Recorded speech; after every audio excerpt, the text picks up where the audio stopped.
TikTok and also on YouTube. Trust that you will stay with us until 10 o'clock.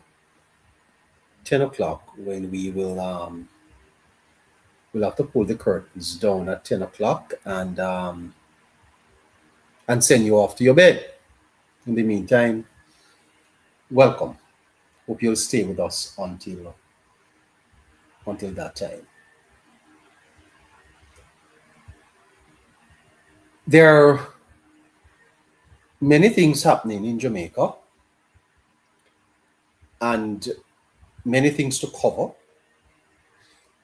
but I think that the NARRA debate continues to be the major topical news story. And so we're going to go back there this evening.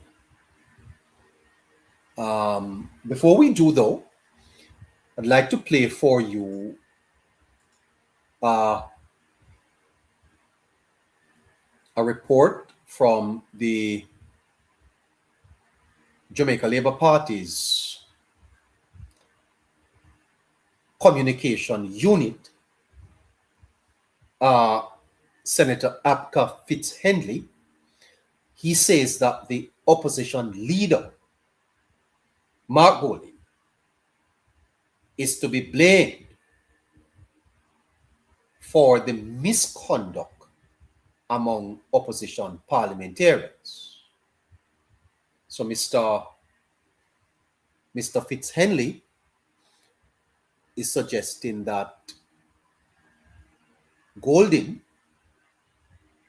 is to be blamed. Mr. Fitz-Henley gave the interview to Nationwide at 5 on Wednesday. Here is Mr. Fitz-Henley.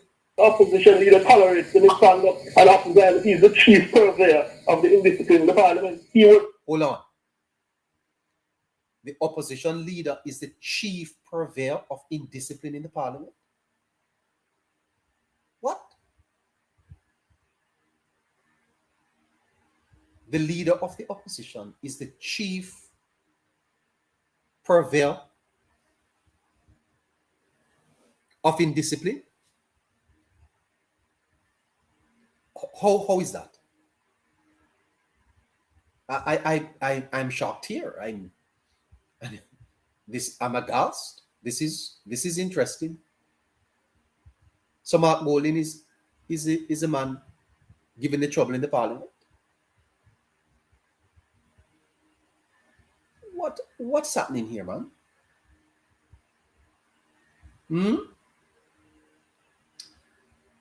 Let's hear a little bit more of what Mr. Fitz-Henley had to say. Among those who stood when the marshal was directed to do his duties and essentially blocked the marshal from escorting Mrs. Bunberg from the chamber. Every parliamentarian, I learned at 12 years old, when you interfere with the mace, you are to be ejected from the Parliament of Jamaica. Yesterday, we saw where the opposition leader insisted on a point of order, suggesting that Minister Vaz was misleading the Parliament of Jamaica. Every parliamentarian who is off fail with the standing orders, no, that is not a point of order. Some of us do it, but when the Speaker says that's not a point of order, or the President of the Senate, we comport ourselves accordingly. So the opposition leader insisted, despite being briefed, reminded by the Speaker that misleading the Parliament or the Senate, the House, is not a point of order. Well, that's Mr. Apka Fitz-Henley. Mr. Fitz-Henley went on to say this. I tell you what, the conduct I see the opposition parliamentarians getting away with. On the government side, we have been allowed to get away with that because we have leadership. Dr. Holness will not tolerate it. But a big part of the problem is the willingness of the opposition leader to condone and to promote the indiscipline among the opposition ranks. Hold on. To condone it, the chairman of the Jamaica Labour Party Communications Unit is suggesting that Mr. Golding is condoning indiscipline in the Parliament. Mr. Golding is supporting and condoning indiscipline. Wow. I mean, if Mr. Fitzhenley is correct, then we have a massive problem on our hand. I just thought I'd bring that to your attention. In the meantime, Floyd Green, who is the leader of opposition business, says that the House Speaker's efforts to curtail bad behavior is what has attracted the ire from the opposition benches.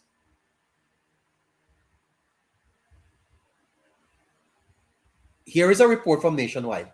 The PMP, during a press conference on Tuesday, chided the Speaker for failing to acknowledge a personal explanation request submitted by Southwest St. Andrew MP Dr. Angela Brown-Burke during the sitting of Parliament earlier that afternoon. The request was in relation to Dr. Brown-Burke's lifting of the parliamentary maze last week. The PMP also took issue with the Speaker preventing an intervention from Leader of Opposition Business Philip Paulwell on the subject. The PMP claims the Speaker's actions were partisan, but Green says not so. Speaking on Nationwide this morning, he explained that Paulwell had no right to reply as per the standing orders. The members notice the Speaker at the start of the sitting has the latitude to make a statement and to also rule on a matter that she may not have ruled on before. As he, the Speaker, is a man. When the Speaker gives a statement, there's no right to reply. There is no right to get up and say, let me explain, Speaker. The Speaker has given a statement, and then we move on with the business of the House. There are other ways. Motions can be moved if one feels so strongly about a matter, and then those motions can be put to the House. Again, this matter is non-controversial, then one can look to make a public statement, but the reality is that there's no response, and Member Warmington rightfully got up and pointed out there's no response. He says Dr. Brown-Burke's request was not allowed for a similar reason. Personal statement is not to stoke further controversy. It is to give a member an opportunity in non-controversial circumstances to provide an explanation to the House. And normally has to do with... Okay, well, what we're witnessing here, is pretty interesting. And I hope that the people of Jamaica are paying attention to the tension, because it is going to get worse. It is going to get increasingly worse because the opposition is appearing desperate, and we don't have an election for another 4.5 years. How is the opposition going to manage 4.5 years of this?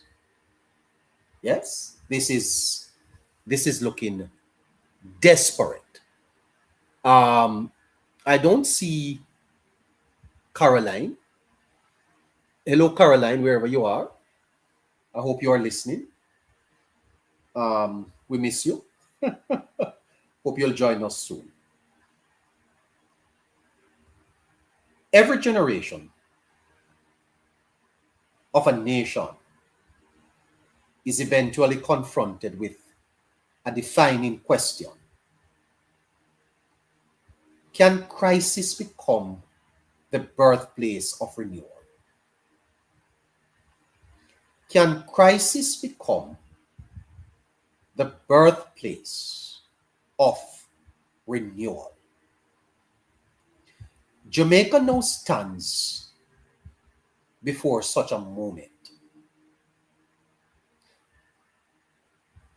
The devastation caused by Hurricane Melissa has forced Jamaica into a period of reckoning. Not merely about rebuilding roads, bridges, and schools, but about rebuilding confidence in the capacity of Jamaica. In this context, listeners, the Prime Minister has advanced the National Reconstruction and Resilience Authority, NARRA. It is a proposal intended to accelerate reconstruction and modernize national execution capacity. Please share the live. If you're on TikTok, please tap the screen. The supporters of NARRA view it as an instrument of national rebirth. It's almost like Jamaica is given a second chance to be born again. Crises gives us opportunities sometimes. Critics of NARRA fear excessive centralization and weakened safeguards. Yet beyond the immediate political conflict, thank you, Caroline. I was wondering where on God's earth you were. You know I can't manage without you. Welcome. Where's she there? Where's where's the moderator? Hello, moderator Caroline. How you doing? Hi, neighbor. Good evening. The people are not tapping the screen. They're not sending no roses. I am here by myself. Chef why you have to do with this? What me do you? Neighbor, I am not able to speak because I have a terrible cough. Oh, well. My voice is really not so good. I was just about to close the program early because I said we can't manage without you. Oh my gosh. Welcome. Listeners, why are you not treating neighbor well? Not at all. By the way, send me the details. That little conversation we had today. I did. No, man, the other details. Numbers. I need it on my phone. Please, thanks. I'm not sure what you're talking about. Okay, don't worry about it. You could, I have it. Okay. I have all right. Good evening, everyone. Please tap the screen and share the live. And please repost the live and let us get going. Sorry to be late. Thank you. Beyond the immediate political conflict lies a larger question. And it is this: what kind of leadership is required to transform a post-colonial society struggling with distrust, inequality, bureaucracy, and historical fragmentation? Who can do it? Whether one agrees with every policy of Holness or not, it is difficult to deny that his tenure has been among the most consequential since independence. The administration of Prime Minister Holness has reshaped major dimensions of Jamaica's economic governance, fiscal management, infrastructure strategy, security policy, and state modernization.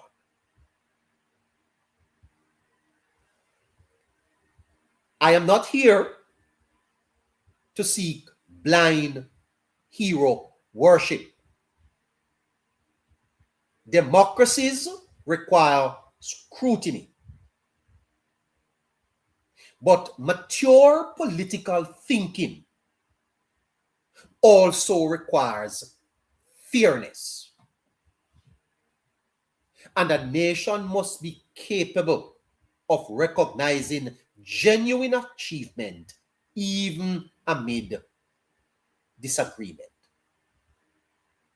And in Jamaica, we don't know the difference.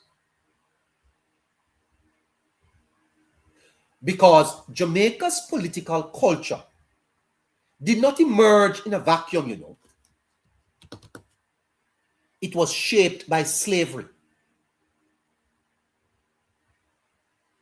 The plantation hierarchy,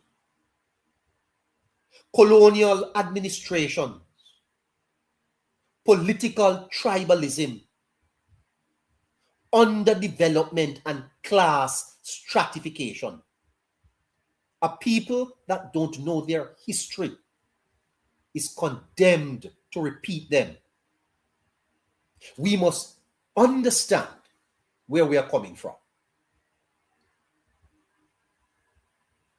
You ever wonder why Jamaicans seem so out of touch?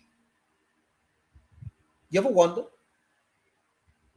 You ever wondered why discussions like these do not generate thousands of people? The plantation hierarchy, the colonial administrations, political tribalism, underdevelopment, class stratifications. These historical realities create a society where we distrust institutions and we don't trust one another. I don't know if this is correct, but I hear that Jamaican men are among the most unfaithful in the Caribbean, you know. And I understand in recent times that the Jamaican woman is following suit. You know, a thing they call bun. Bun. My understanding is that Jamaica and Jamaicans in the Caribbean give the most bun.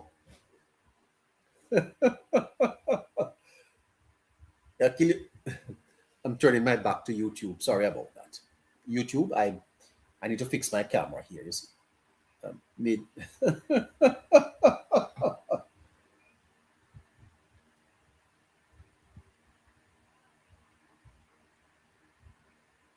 democracies require scrutiny here, but mature political thinking requires fairness. And a nation must be prepared. They must be capable of recognizing genuine achievements, even amid disagreements. But the society is a society not built on trust. And the reason why we don't trust each other is because of the emergence of the political culture that is shaped by slavery, that is shaped by the plantation hierarchy, the colonial administrations, the political tribalism, the underdevelopment, which has resulted in an undereducated society, with civic illiteracy, and when you add class stratification, classism, you understand the complexity. You know, they have what is called multiculturalism. And there is a thinking that Jamaica is a multicultural society. Now, nothing is wrong with multiculturalism, you know. But when you have a nation, when you are trying to build a nation, you know, Singapore had the same challenge, you know. Ethnic, the multiplicity of ethnicity can create problems. Now, when I drive across Jamaica or when I walk across Jamaica, I see more black people than any you know, if blacks, quote unquote. So we are out of many, one people. I'll get back to that. But we don't trust each other. Distrust is normalized in Jamaica. And when you have a society where we don't trust each other, leadership is often judged not only by results, but by intended suspicion. You think it is by chance that the Prime Minister of Jamaica is undergoing the most intense scrutiny of any political leader in our history? You think that is by chance? You think it is by chance that for 7 years the Prime Minister is under investigation? You think that is by chance?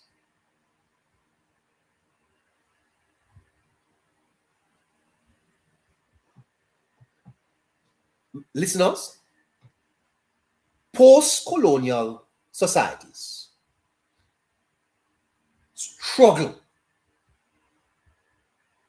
with what is called the crisis of institutional legitimacy. Post-colonial societies should not move immediately into democracy. Now, I could probably write a thesis on that or provide you greater flesh to support that argument, but that's not where I want to go tonight. Post-colonial societies, Asking everyone to repost the live, please, suffer from what is called the crisis of institutional legitimacy. The best way to explain this to you is that if you get born, you stop trusting women as a man. And so even though the woman that now come into your life would never born you, you are using your experience, the past experience, to judge her. Which is why, you know, they say that you must heal first before you start again. If you have suffered a broken heart, don't rush into people's lives, because it is true that hurting people hurt people, and sometimes we don't give people a chance because of the experience we have had. That's why anybody coming into my life, well, you know, I'm gonna have to have a talk. Let's leave that alone. The crisis of institutional legitimacy. Post-colonial societies should not go straight into democracy. Them can't manage it. Which is why Singapore is so successful today. And Jamaica is caught in the vicious trap of political tribalism. One tribe don't trust the other. And they will never trust each other. Because when the PNP is in government, it looks out for its people. And it feels that the Labour Party is doing the same thing. Even though there is no evidence to suggest that the Jamaica Labour Party is managing or operating like the PNP. The crisis of institutional legitimacy, the fight for scarce benefit and political spoils have created a polarized society that seem to be note the word perpetually at war. When you fit NARA into that, you realize where we start. I have much to cover tonight. Let's go ahead. The tendency for citizens to doubt authority because institutions historically serve elites rather than the masses. And it creates a difficult paradox. You see it today when you go into the bank. You will be sitting in a bank in Jamaica and you see people coming in and going out, and you sit down there. Some people just walk into the bank and just get through. Same thing at the tax office.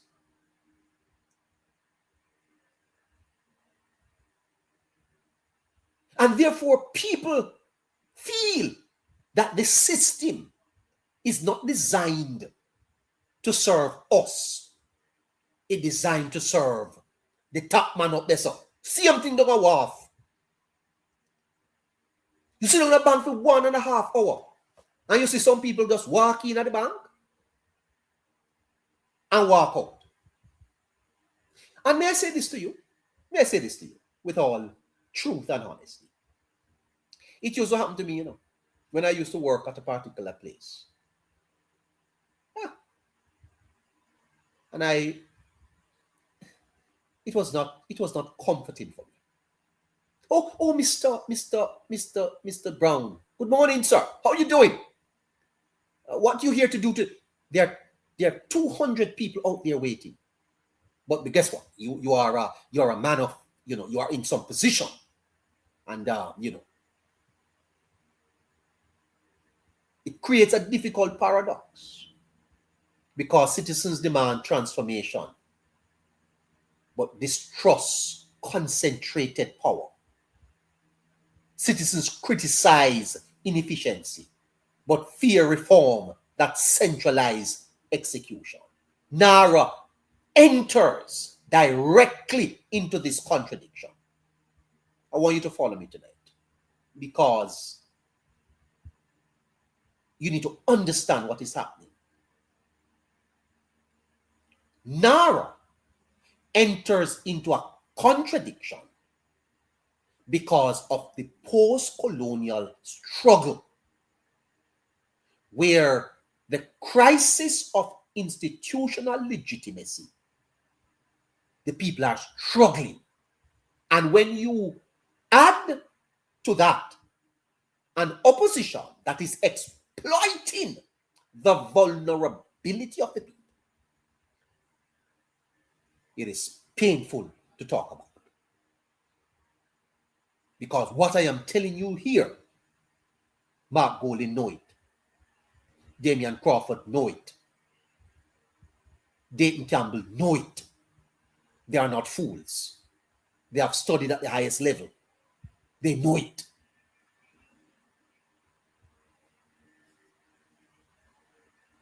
The Prime Minister is arguing that Jamaica cannot rebuild with the bureaucratic 20th century speed while facing 21st century crisis. His critics are arguing that efficiency without sufficient oversight risk abuse. Both concerns are legitimate in a democracy. However, the true challenge is not whether Jamaica should modernize, but whether modernization can occur while preserving democratic accountability.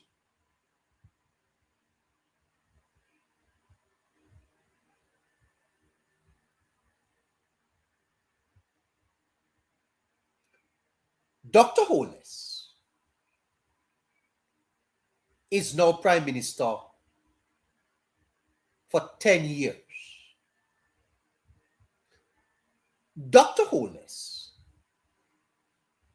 is the most consequential Prime Minister Jamaica has had.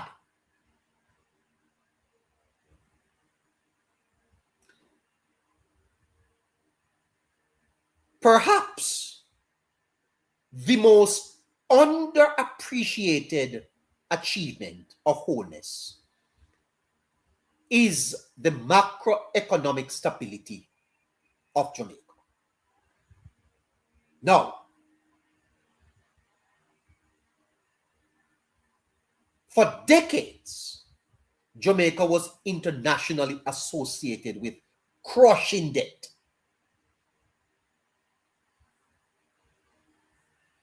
IMF dependence, currency instability, high inflation, and very weak investor confidence. Dr. Holness has achieved what no other prime minister could do. None.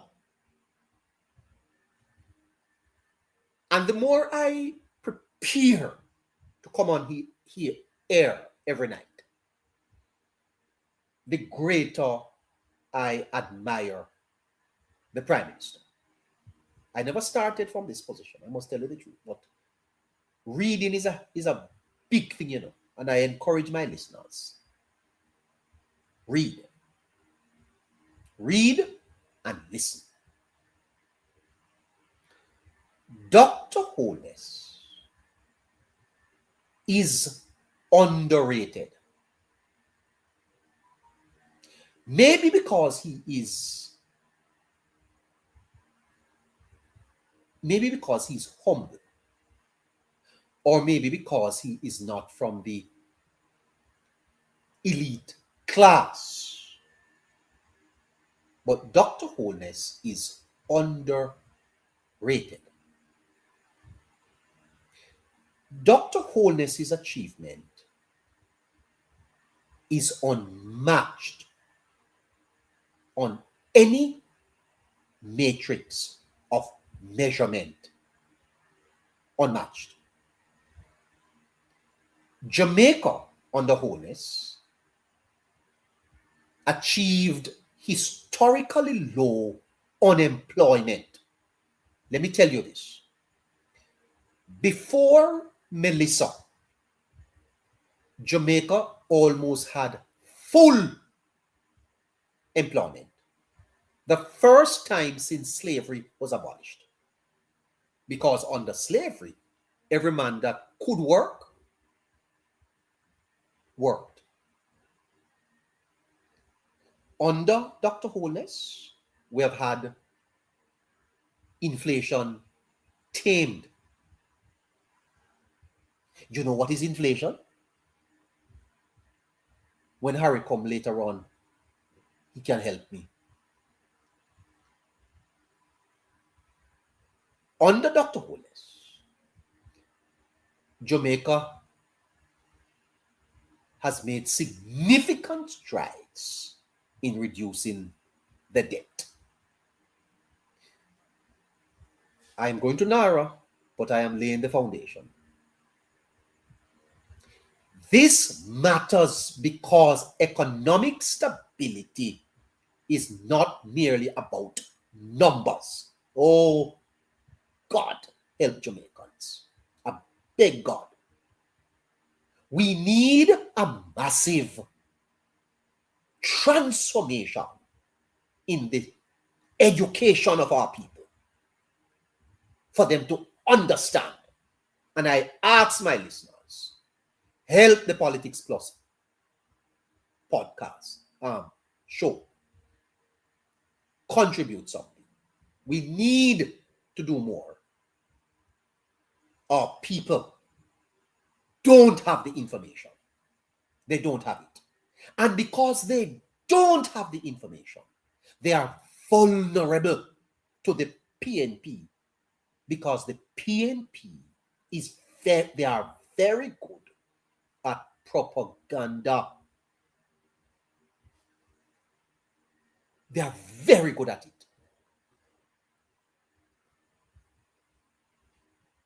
And you see, psychology, not philosophy, psychology. They're masters. They're very good at trick. And Jamaicans need to declare a fasting. It's almost like Jamaicans are wedded to the false narratives. What Holness and his government have achieved is about national sovereignty. Because a country drowning in debt loses its freedom of action.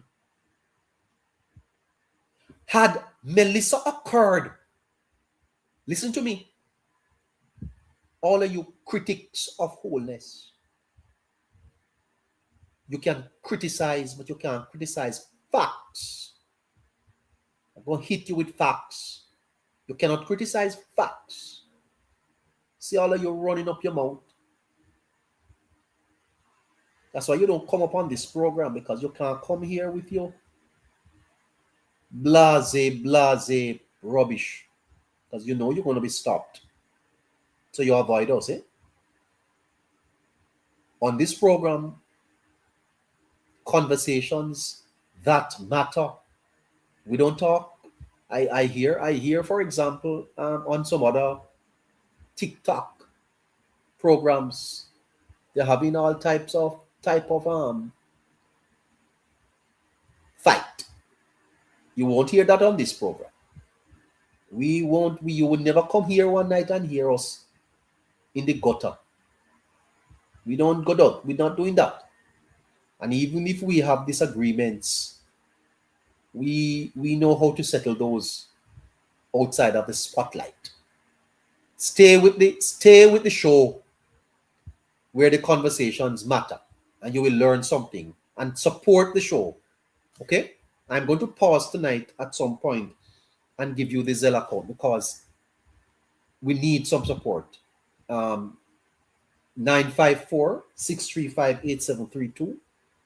Please send a contribution to our Zelle account today.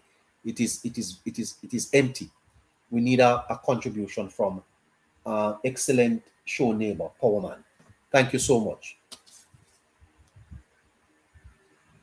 National sovereignty, because a country drowning in debt don't have freedom of action. And I have to tell you, had Jamaica experienced NARA in the 1990s, no, Hurricane Melissa in the 90s, we would not have a NARA. NARA is as a result of Dr. Holness and his government. I want you to understand that.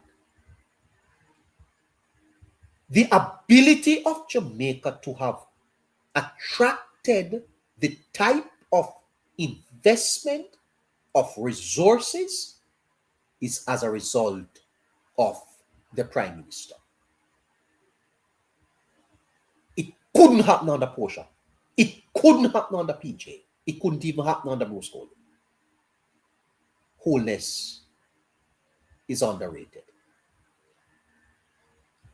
The lowest unemployment in modern Jamaican history. Jamaica recorded historically low unemployment levels under this administration, you know. When people have jobs, they have dignity. They have hope. A society with broad unemployment cannot sustain democracy peacefully because exclusion breeds alienation.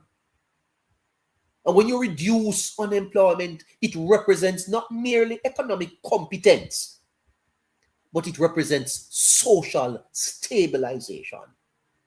All of you out there running up and down, dancing to the Hill and Gully rhythm,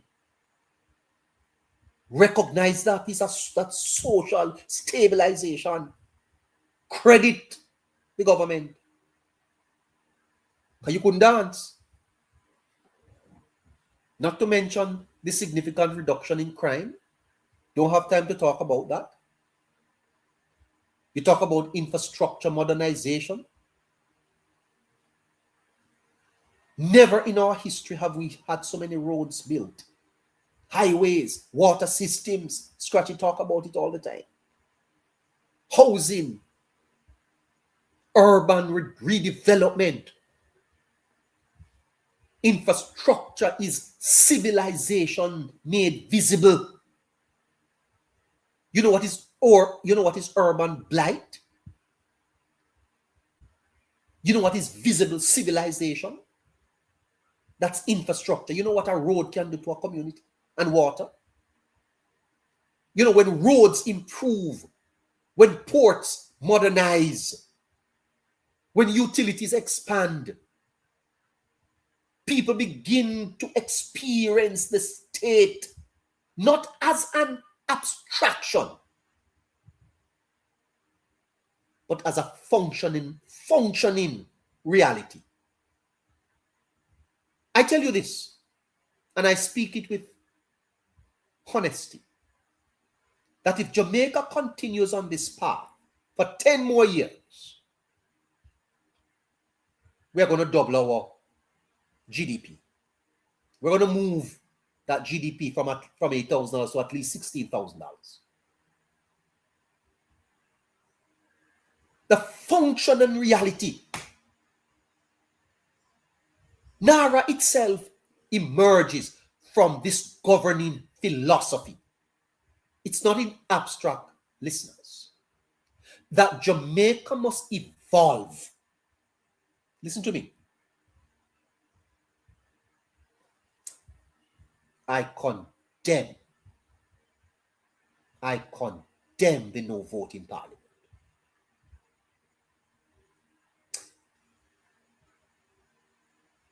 NARA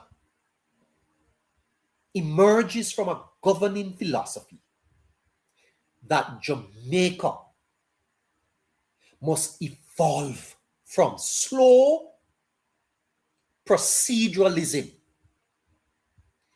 into coordinated execution capacity. It is the light Jamaica has long wanted to light. This post-colonial society, strapped with the vestiges of mistrust. Light up NARA, make it burn across this country.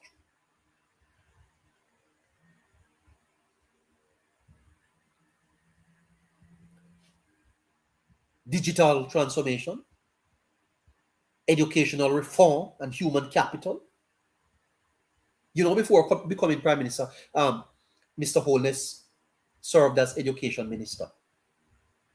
And Mr. Holness, I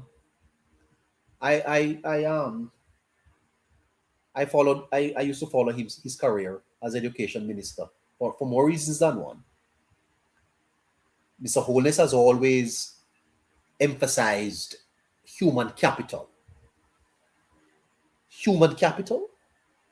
skills development, STEM education, and youth empowerment. Listeners, no nation raises sustainably without investing in its people. Your people,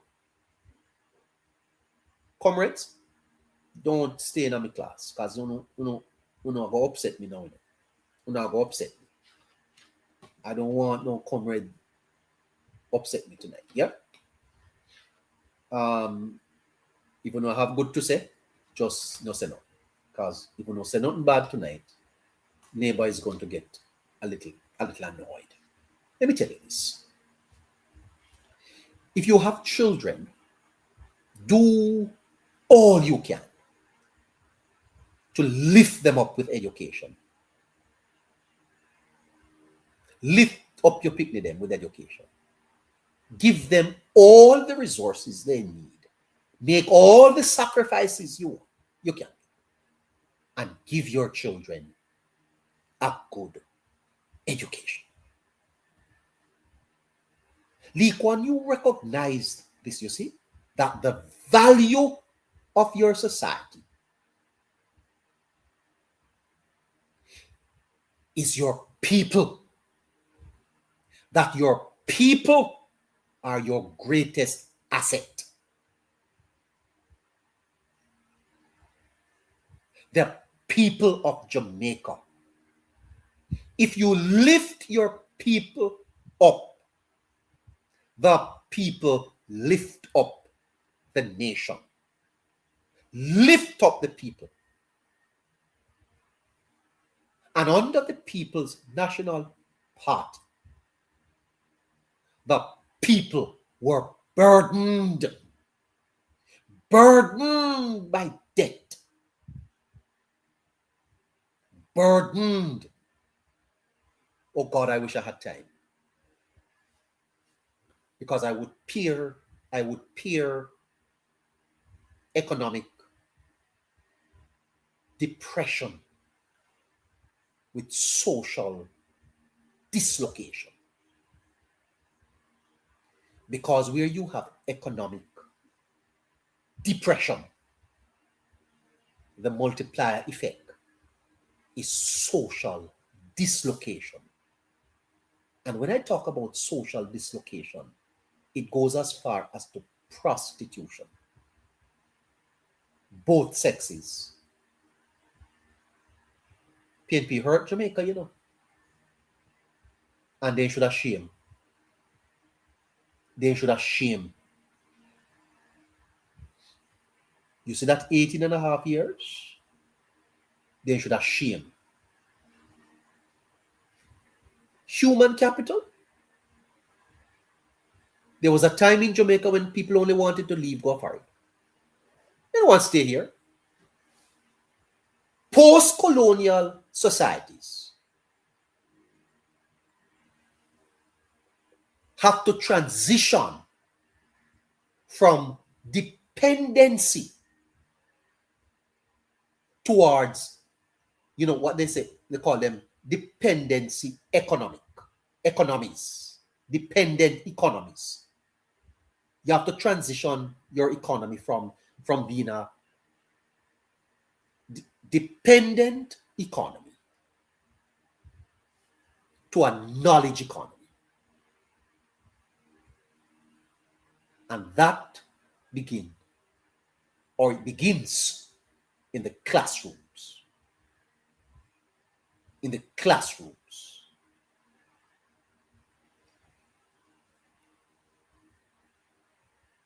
international credibility and investor confidence, crisis management after Hurricane Melissa, because this has defined and is defining Mr. Holness's historical legacy. And the government was able to secure billions in international financing. And that's how NARA has come about. Had we not had we no Hurricane Melissa, Jamaica would be booming tonight.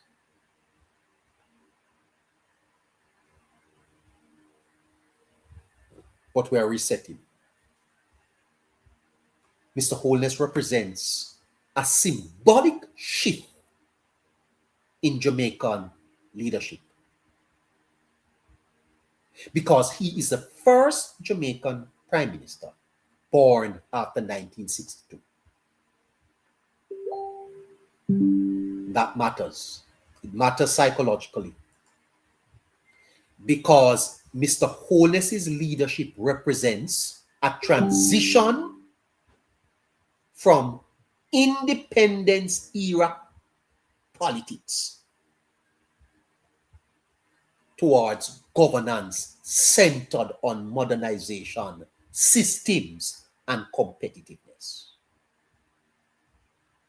And whether you support the prime minister or not, he symbolizes generational transition.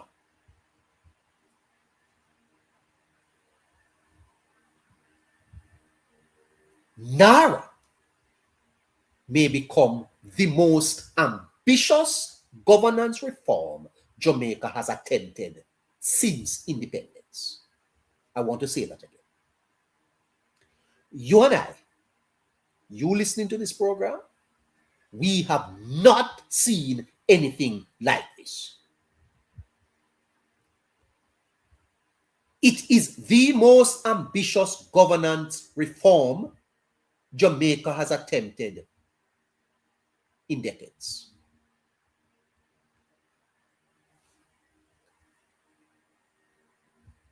Because the fragmented bureaucracy slows down the national progress.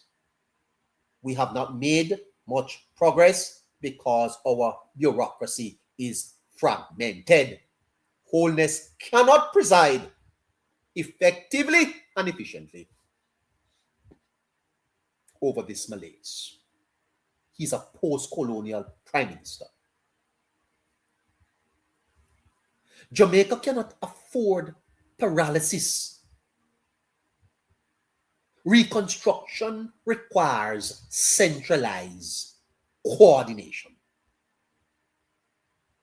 PJ Patterson could not do this, not because PJ Patterson is not bright. It is the era of the Holness leadership.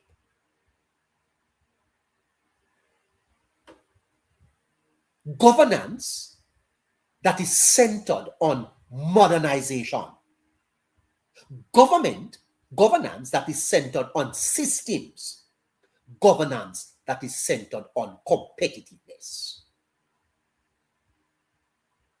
Jamaica, embrace the thing, no man. How I go on with it? You don't see what I go on in every country. Come on, embrace the thing, man.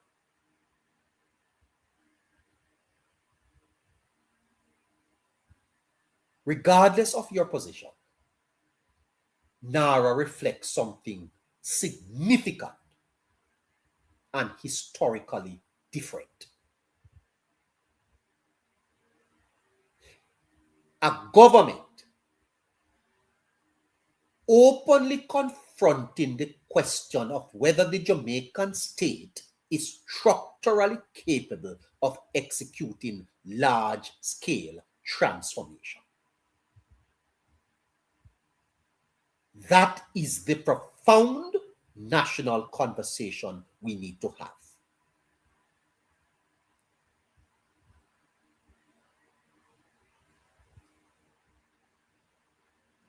However, The Prime Minister is polarizing, and he's going to remain a polarizing figure in Jamaica's politics over the next 10 years. I suspect, my own instincts tells me that Holness got about 10 years left in him there. I will not suggest where, on which side of the house he will sit. I suspect he will not lose any election. Let's leave it at that.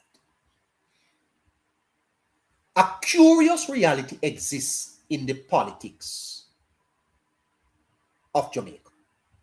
If you were here from the start, I laid out the foundation. I can't go back over all of it. You have to go catch it on YouTube. Transformational leaders are often controversial during their lifetime. Why? Because transformation disrupts established narratives. I want to tell you that. Dr. Holness will be a polarizing figure because he is transformational. In Jamaica's case, distrust is amplified by the following. One,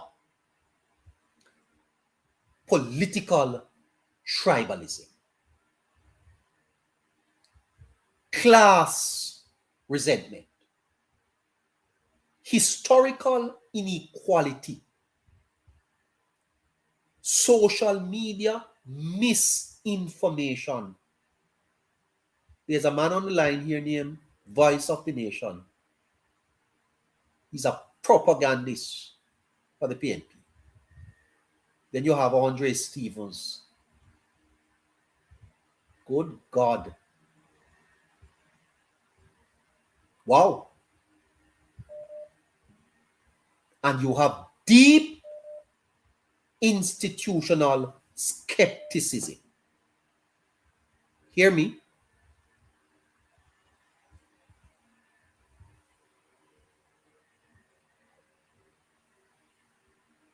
This does not mean criticism is invalid, because democracy requires criticism.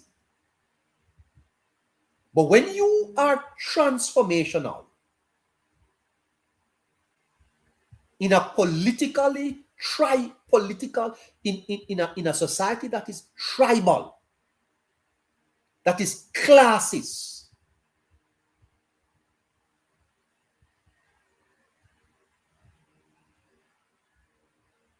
criticism becomes dangerous when cynicism evolves into automatic disbelief. When citizens become incapable of recognizing progress because distrust has become a cultural habit. You think Andre Stevens no know? You think Andre Stevens no know? So Jamaica make progress? Andre Stevens is a propagandist for the PNP. You think Voice of the Nation no know? And all the others? Yeah, one up there, so one station used to cut the News Talk 90 something FM. Let me ask you a question. Is there one person listening to me, one, that your life since 2016 is worst? Type it. Your life is worst under this current administration since 2016. No, let me not ask you a personal question. Let me ask a general question. Is Jamaica better today than it was in 2016? If you say no, God should have take away your brain. Because you're liar. You're a liar. You're a liar. And that is what is happening online. Them are lie. Lie them a tell. But here's why their lies are stuck in. Tribalism.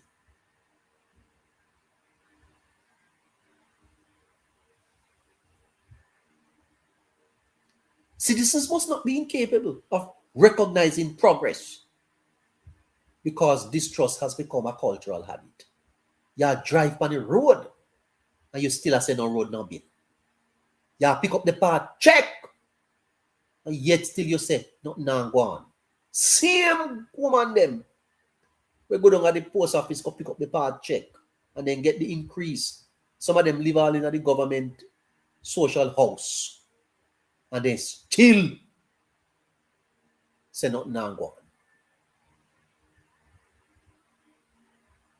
Every public sector worker in Jamaica, every public sector worker in Jamaica is better today than they were in 2016. Everyone, every police, every soldier, every teacher, every nurse, every fireman, every civil servant, every parliamentarian, every judge, better.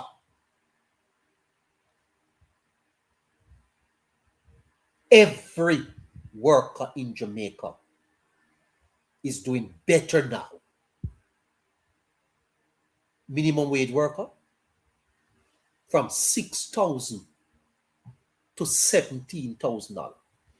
$11,000 worth money, more money you get.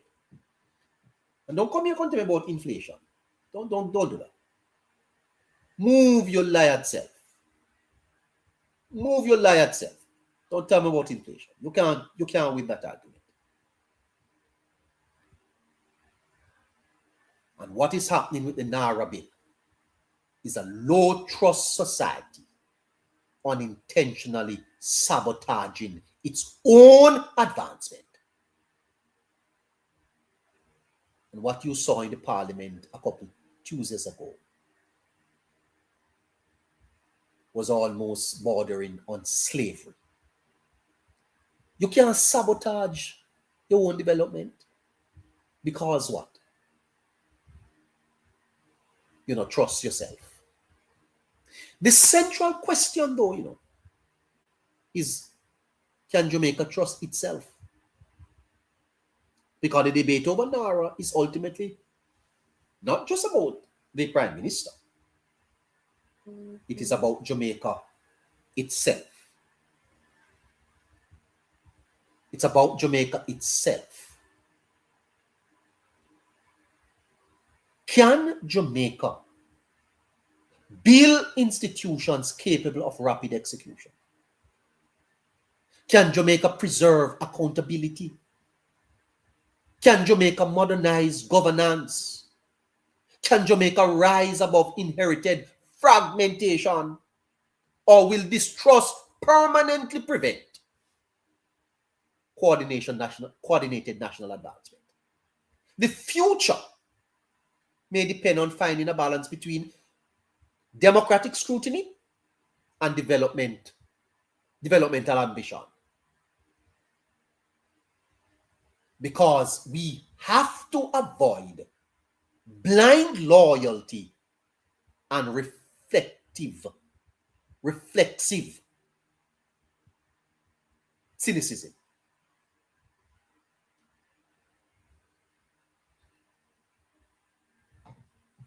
I need a little bit more time, moderator, please. Great nations, you see, are not built merely by elections. Asking everyone to repost the live, please, and keep tapping the screen. Remember to share the live and to support the live goals. Thank you so much. Great nations are not built by elections. They are built by moments when society decides to transcend historical limitations. The supporters of Mr. Holness see him as the leader attempting precisely that. What Dr. Holness is attempting to do deserve the support of every Jamaican. Now take off your hat now, your PNP hat, and let me ask you a question. We don't have an election until 2030. What is the Prime Minister to do? Sit down and wait for election call? In 4.5 years? The government not have to do something. You see the absurdity of these people?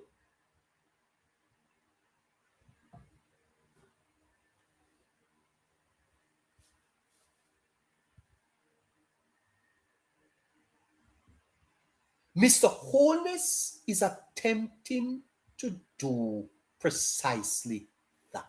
He is trying to move Jamaica from survival towards strategic national development.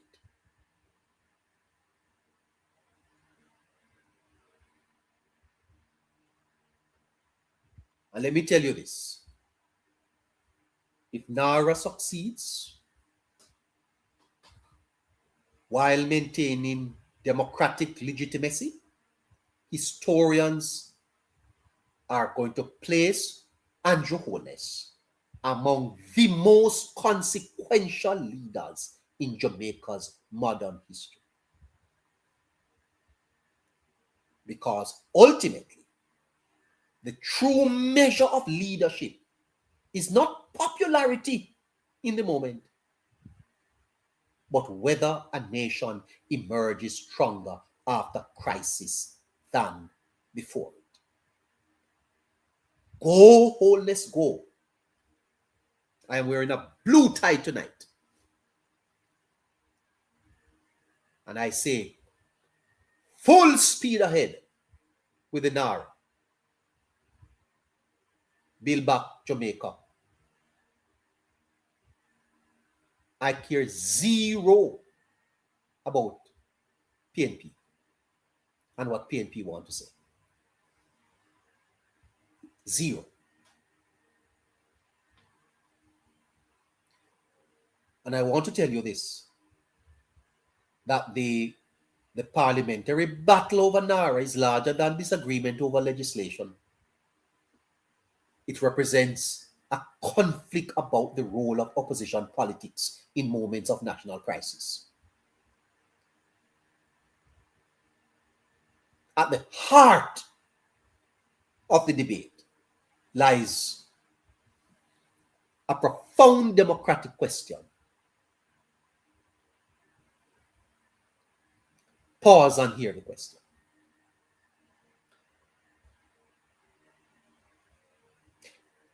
When a nation faces reconstruction after catastrophe, what is the responsibility of the opposition?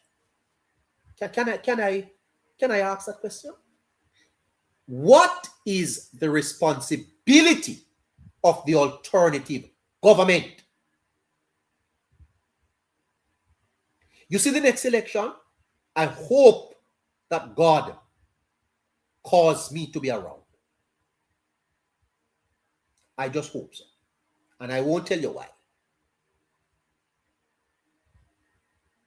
What is the role of the opposition when a nation is to be rebuilt? Remember, Jamaica is not in a good position.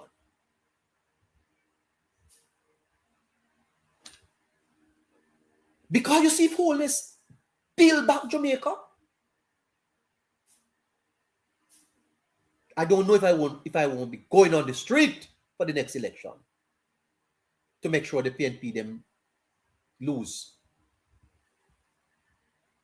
I don't know if I now would do it. Let me tell you this.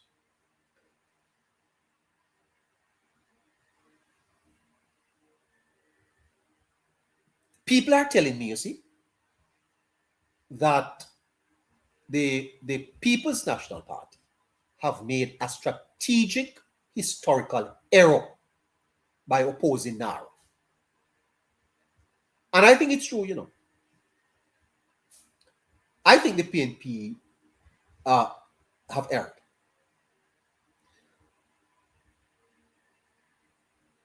The better strategy of the opposition was to have pressed for the amendments and the safeguards, but vote yes. Yes with amendments. Because when you do that, it keeps you in the political race. Right now, the PNP is not in the political race for 2030. They are out of it. They're going to lose. They're going to lose.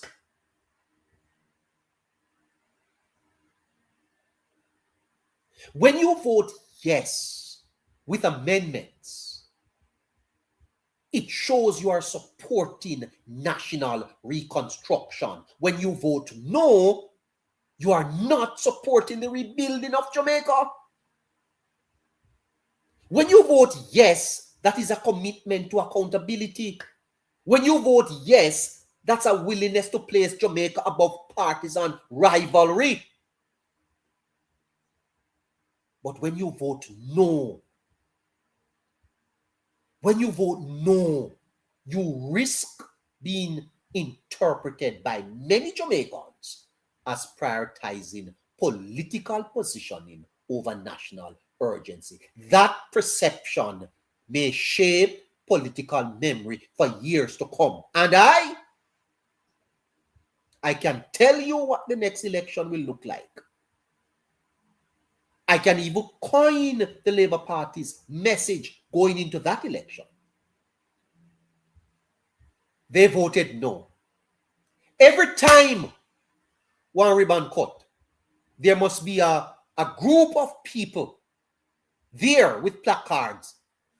They voted no.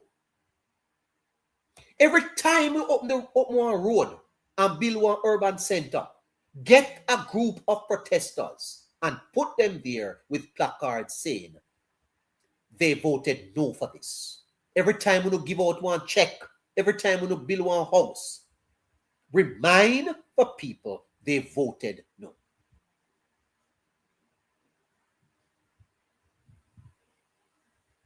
Then does a work a cut ribbon? There's a difference, you see, between democratic opposition and obstruction. Opposition parties are essential to democracy, you know, because without scrutiny, governments can drift. And governments can drift towards arrogance, you know, and even abuse. But there's a difference between constructive opposition and obstruction. Constructive opposition asks, how do we improve the country? Obstructionist politics asks, how do we damage the governing party politically? And that is what Golding and his crew are doing. How can we damage them?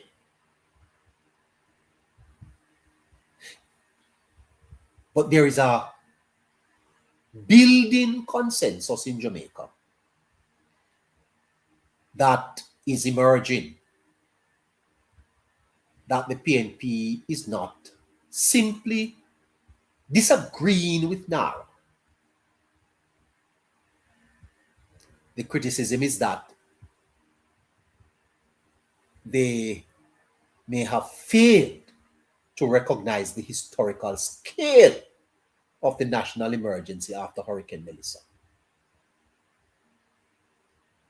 And within the party, there are emerging arguments that they may have erred last week, Tuesday. But they can't reverse it.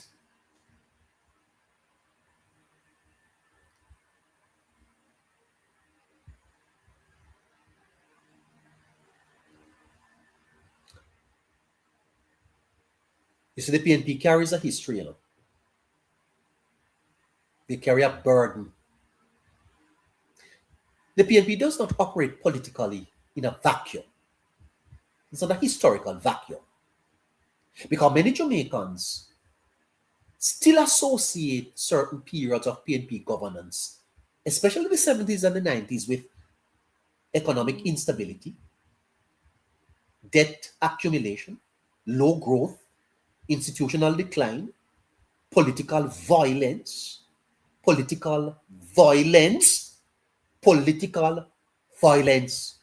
and corruption controversies. These are emotionally and historically charged subjects in Jamaica's political consciousness. Critics argue that the 1970s produced ideological polarization and economic dislocation, while the 90s became associated with financial sector crises and prolonged stagnation. Supporters of the PNP would counter that, but their counter arguments never win. And so, as party historically associated in the public imagination with periods of economic difficulty, must be very careful not to appear resistant to large-scale national modernization projects. That is why NARRA vote carries a symbolic weight far beyond a single bill.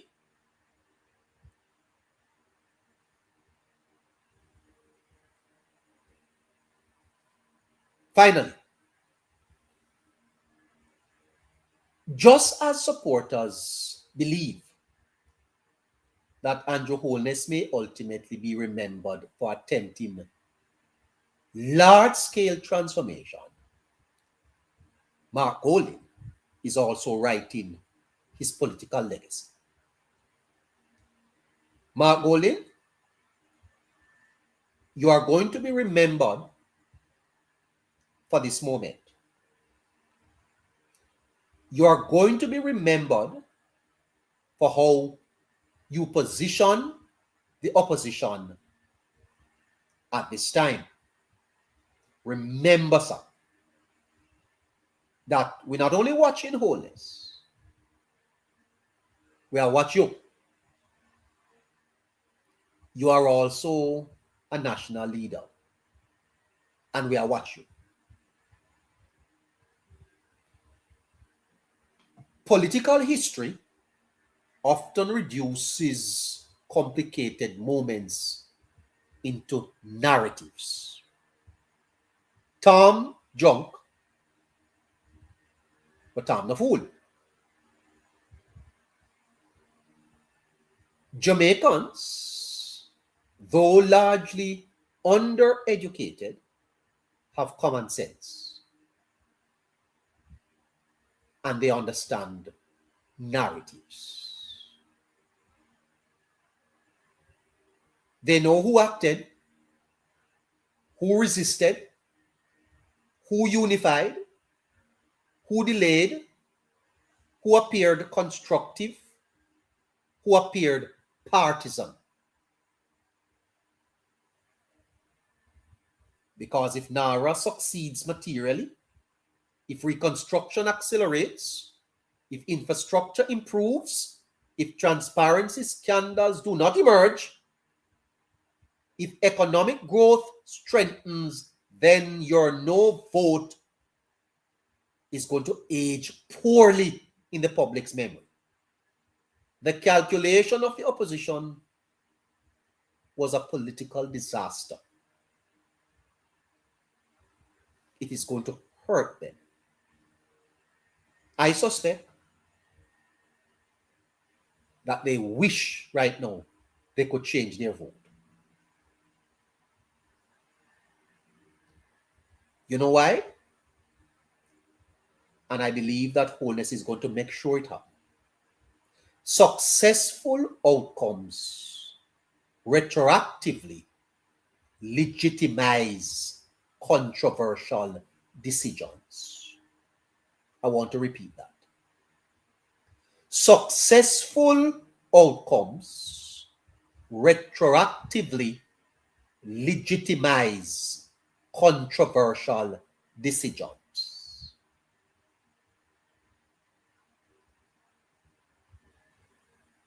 If NARRA fails, then the opposition wins.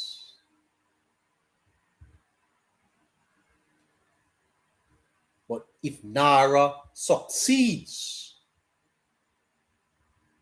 the People's National Party will see 3 terms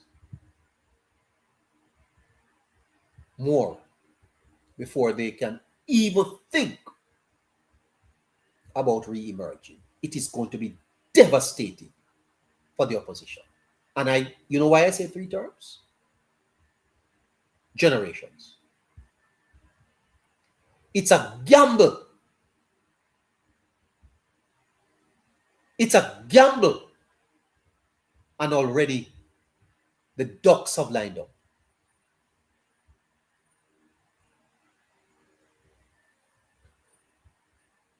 But Jamaica faces a wider cultural challenge beyond party politics.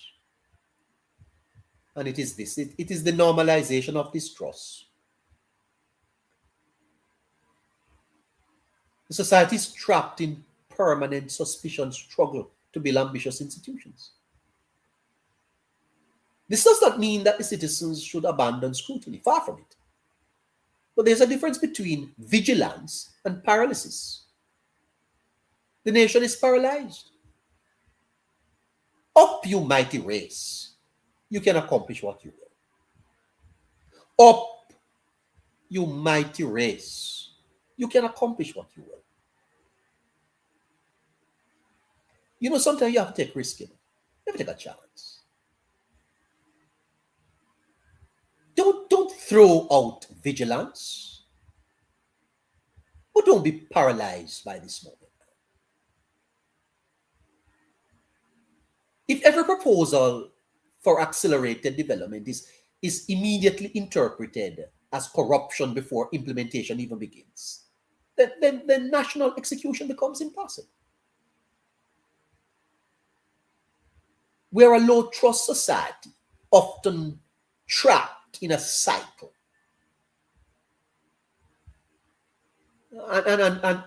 And weak institutions produce distrust, and distrust prevents institutional strengthening, and stagnation deepens the cynicism. The NARRA debate, therefore, is a test of whether Jamaica can evolve beyond purely adversarial culture. And this ultimately is why Holness and the Jamaica Labour Party is correct to frame the PNP no as a mistake. A national campaign should be built on it. They said no. Mark Golding said no. Can I make one song on it? Make one song, man, and put it on the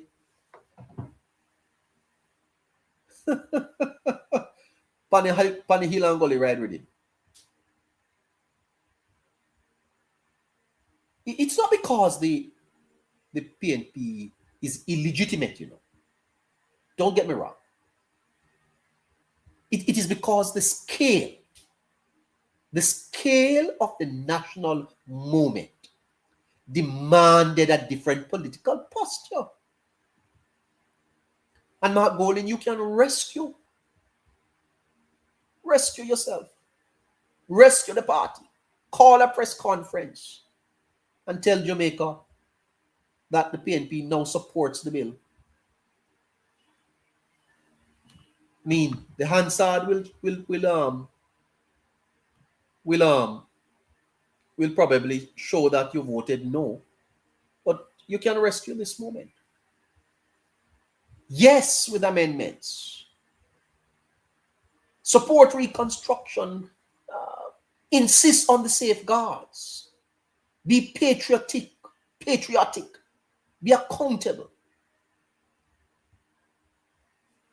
Be responsible. Be democratic. Instead of a complete rejection.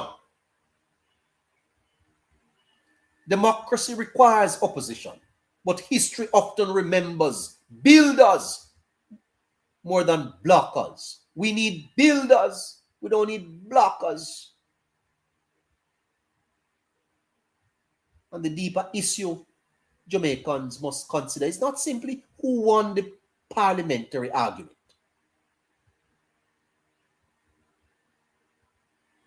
It is what political culture best serves the national advancement. Because if Jamaica is to enter a new developmental era after Hurricane Melissa, it will require stronger institutions. Harry pointed that out. Faster execution, bipartisan seriousness, and the political courage from both government and opposition. In that context, many are arguing that the PNP missed an opportunity. They have missed many opportunities, you know. PNP, they have. They have missed many opportunities. Not to surrender of oversight. Not to surrender oversight. But to demonstrate that national reconstruction transcends party rivalry. Because moments of national rebuilding, in those moments, the citizens often expect leaders to compete not merely for power, but for statesmanship. Jamaicans, at the deepest level though, you know, NARRA is not a bill. Well, it's a bill, but it's not merely a bill. It is not a simple legislation. When you take off the bureaucracy and the procurement rules or the parliamentary debate, Miss Mavis, I want to talk to you. Miss Mavis, upper Moko. You hear about NARA? Mass Justin, where, you know, you go tie out your 2 goat a morning and maul up your little potato hill. You hear about NARA? Punsi. Little Puns. 6-year-old Puns, you. Gone on your bed, sucking your finger. Lie down on your pillow, you. Your mother have the phone and listen to neighbor. You wonder, what is in this for me?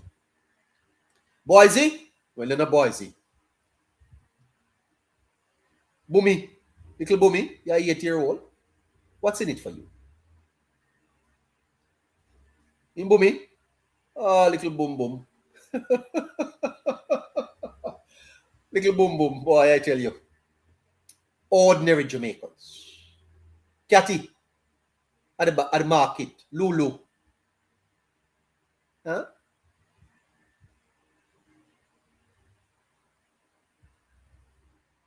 Big Tone, we drive the truck. Big Tone. Busha, Big Tone Busha. Big Tone Busha, you drive the truck, market truck. Eh? What's in it for you? Broad hips, Keisha. For ordinary Jamaicans, NARRA represents something larger.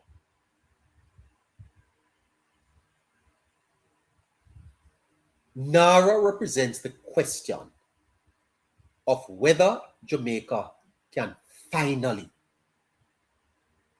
become a state that consistently delivers for its people.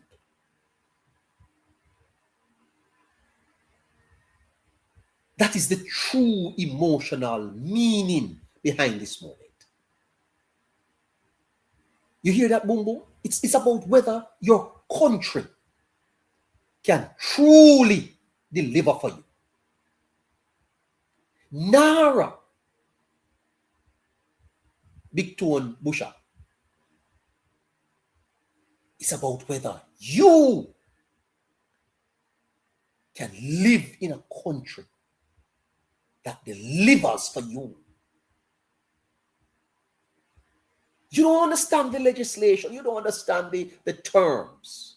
You don't understand all the debate and all the politics. NARA. You say Wara? NARWAWA? NARRA? Wara? Near NARA. Well, it's about whether your country can truly deliver consistently for you.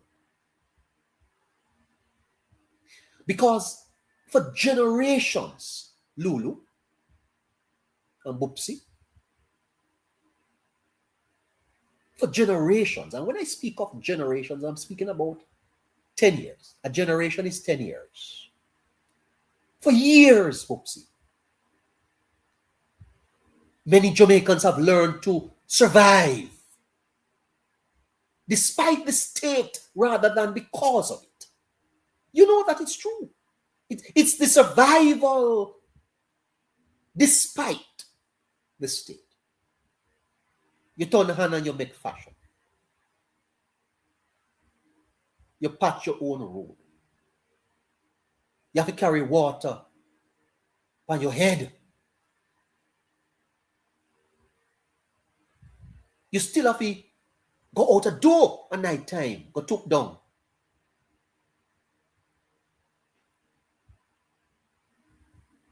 Waiting for roads, enduring weak infrastructure, navigating the slow bureaucracy, surviving after disaster, watching communities decay while politics continues. The frustration is not only economic, it is psychological.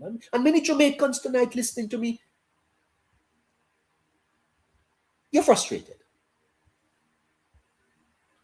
because things are moving too slow. Too slow. But I'll tell you that the People's National Party is saying, make it move even slower. And a lot of people lose confidence, when promises are repeatedly, move slower than they're suffering.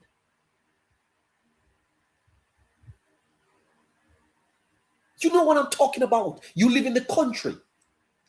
You have to drive over the bridge. Your road bad. The school that your children attend, it leaks. You go to the clinics and you have to wait.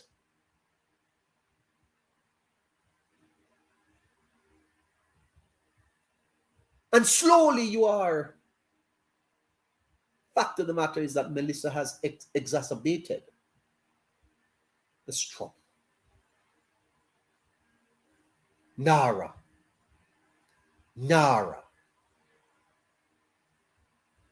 is going to do it for you. NARA is an attempt to answer the national cry. NARA. You people in southern St. James, in eastern Westmoreland, your member of parliament voted no to the answer to your struggles. Your MP voted no to water coming in your pipes. Your MP voted no to your road being fixed. Your MP voted no to your roof.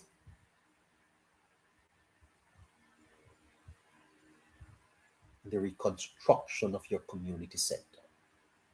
I want you to understand that is what they voted no towards. And when your little daughter get up tomorrow morning and you make that egg sandwich and give her, tell her your MP voted no. When you walk on the bad roads, tell her your MP voted no. Why, mommy? Why she vote no? Because they don't care. They don't care about you. They care about their party. NARA emerges in this context as an attempt to answer a national cry. Can Jamaica finally execute transformation at the scale and speed our people deserve? Let me tell you this. We are among the greatest countries in the world. Our people are powerful, they are beautiful, they are smart, they are hardworking. Jamaicans are blessed. We are a strong nation, we are a powerful people.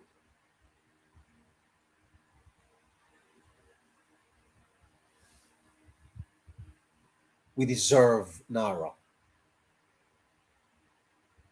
We deserve NARA.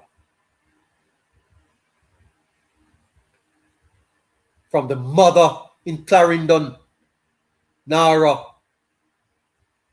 NARA means road repairs faster so children can safely get to school. For the taxi man who have to be driving on the bad road and knocking out your shocks and your front end and your bushing. That's what NARA means.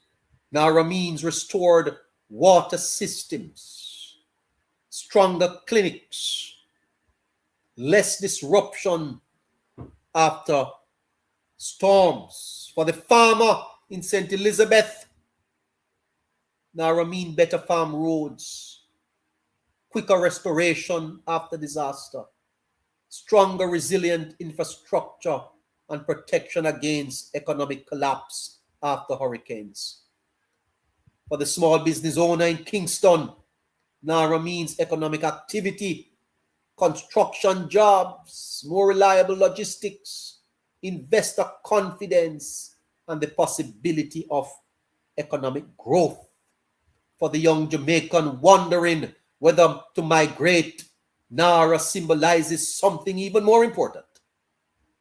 Hope that Jamaica can become functional enough to build a future and a home. You don't have to migrate. NARA gives you hope that matters, because nations rise when citizens begin believing. Systems can work, institutions can improve, and progress is possible. Because NARA is about dignity, restoring the dignity of Jamaicans. Infrastructure is dignity made visible, you know. When roads collapse, when drains fail, when schools decay, when communities flood repeatedly, citizens unconsciously absorb a painful message. You're not important enough to be prioritized. But when a nation rebuilds efficiently and visibly, citizens experience something transformative: recognition, inclusion, and a national belonging. That's why Reconstruction matters beyond economics. beyond Mark Golding, beyond Dayton Campbell, beyond Peter Bunting and all of them. Because it affects the morale of the people. It affects patriotism, it affects trust, and it affects social cohesion. Jamaicans, you matter. Your life matters. Your community matters. And that's why NARA matters. It's not a technical mechanism. It is a potentially psychological contract between the Jamaican people and the Jamaican state. Lift up the people, man.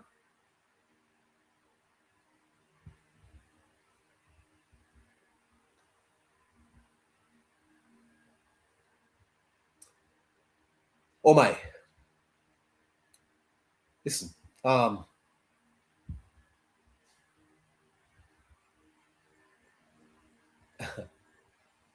going to have to stop there. Let me take you to the Prime Minister opening the NARRA debate. I have much more to say, but I'm out of time, and I don't want to kill you with boredom. Prime Minister Holness, good evening to you, sir. To address this honourable House on the tabling and commencement of debate on the National Reconstruction and Resilience Authority Bill 2026. This bill is one of the most consequential pieces of legislation that this Parliament has been asked to consider in the modern era of Jamaica's development. Jamaica has long been described as a country of great promise. We have an incomparable geographic position. We have a globally recognized brand in music, sports, culture, and tourism that are the envy of countries much larger than us. We have a diaspora of extraordinary talent and capital spread across the world's most prosperous economies. We have natural resources, agricultural potential, and strategic location at the crossroads of the hemispheric trade routes. Development plans, consultancy reports, and policy discussions have outlined Jamaica's transformation for decades. The vision of what Jamaica can be has existed in our national consciousness for generations. What has been missing is not the dream. What has been missing is the institutional machinery to turn that dream into delivered reality. To take the plans from the shelves and drive them through to completion at pace. Hurricane Melissa, as terrible as it has been, has given Jamaica something rare, a moment of national urgency, a critical mass of international financing, and a mandate for transformation that transcends the ordinary pace of government. This bill is how we seize that moment. We're not restoring a pre-Melissa Jamaica. We are building a post-Melissa Jamaica that the generations before us dreamed of and the generations after us will inherit. This bill has been crafted to deliver the institutional architecture through which Jamaica will convert catastrophe into competitive advantage and become a stronger, more productive, and more prosperous nation. The world has already signaled its confidence in Jamaica's capacity to lead this resurgence. The International Monetary Fund, the World Bank Group, the Inter-American Development Bank, the Development Bank of the Latin America and the Caribbean, CAF, the Caribbean Development Bank, have jointly committed a coordinated financing package of up to $6.7 billion US, the single largest and most comprehensive development financing package ever assembled for Jamaica. These institutions have commended the government's decision to establish NARA, noting that a few countries act so quickly to set up a modern, best practice central coordinating body to drive recovery with discipline, transparency, and long-term vision. Madam Speaker, the US $6.7 billion financing package is historic. However, the assessed damage and loss from Hurricane Melissa is US $12.2 billion. That means there is a gap that public financing alone cannot close, and that multilateral borrowing alone should not be asked to carry.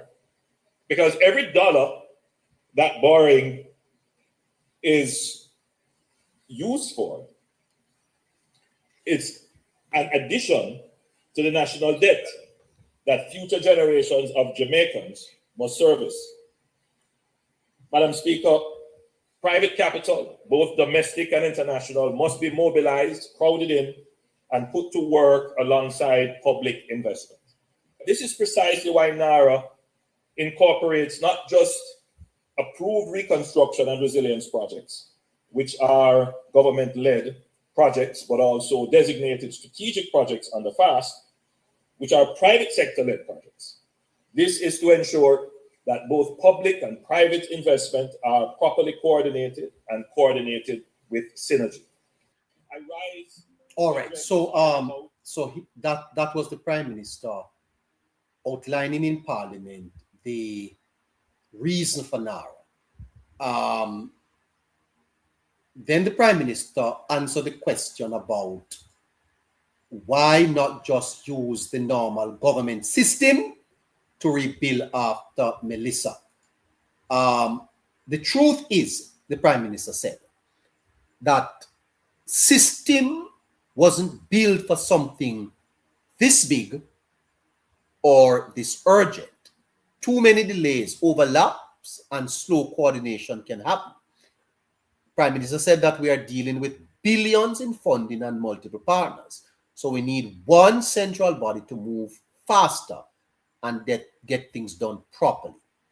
Other countries have done the same thing after major disasters. It's about creating a system that is built specifically for recovery so we can rebuild stronger, quicker, and more efficiently, the Prime Minister said.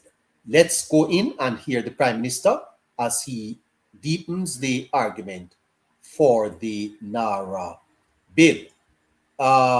Good evening again, Mr. Holness. Go ahead. It's not sufficient to manage reconstruction. That is a fair question. Some have asked why the existing machinery of government is not sufficient to manage reconstruction. That is a fair question. However, the existing administrative framework was never designed to coordinate simultaneously and at emergency pace a reconstruction program of the scale and complexity that is needed for post-Hurricane Melissa reconstruction. It does not allow us to easily overcome fragmentation, duplication, and the interagency coordination failures that have too often showed and slowed up project delivery. It was not designed to interface on a unified platform. With US $6.7 billion in multilateral financing, the private sector capital, and government appropriations in real time. The centralization of reconstruction efforts following major hurricanes has many precedents globally. After Hurricane Katrina devastated New Orleans in 2005, the United States established special purpose housing authorities with expedited powers. After the Christchurch earthquake of 2011, New Zealand established the Canterbury Earthquake Recovery Authority. After the Great East Japan earthquake of 2011, Japan established a dedicated reconstruction agency with elevated legal powers and a fixed mandate. In the Caribbean, Dominica established the Climate Resilience Execution Agency following the devastation of Hurricane Maria. In Jamaica as well, former Prime Minister Patterson established the Office of National Reconstruction after Hurricane Ivan. In each case, the defining principle was the same. Existing administrative machinery, however competent in normal times, is not equipped for post-catastrophe reconstruction at scale. A focused, centralized, and empowered mechanism is required. Some of the all right, so there the Prime Minister outlining, I think we need to stop the talking, because I told you earlier that Holness is polarizing, and it is a curious reality because of who he is and because of what the society is. Transformational leaders are often controversial during their lifetimes. Why? Because transformation disrupts the established narratives. There are special interests in Jamaica that are not happy, not comfortable at all. The Prime Minister happens to be leading Jamaica at a time when Jamaica is going to experience its most consequential period since independence. Holness is leading Jamaica to recovery. When I did you hear the presentations on Black River and Montego Bay and Falmouth last night? 3 minutes after 9 o'clock. We can't play them again. Transformation disrupts narratives. And there are narratives in Jamaica that needs to be disrupted. If we are going to build Jamaica, we have to kick some things out of the way, turn over some things, mash up some things. And the democracy now requires a conscious people aware of their past and embracing their future. That's what it requires.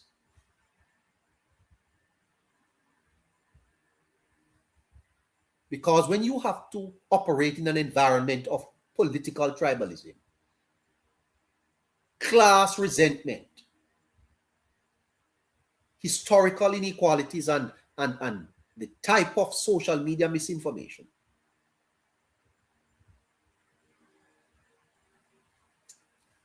blessed night to you, Trachi. Good night to you. How are you? Good night, sir. Good night, Caroline, and everyone over there on TikTok and all the other social media platforms and our loyal viewers. Blessed night, sir. You have not yet joined from YouTube. Why? Neighbor, I'm so busy most of the time, I remember telling you about that.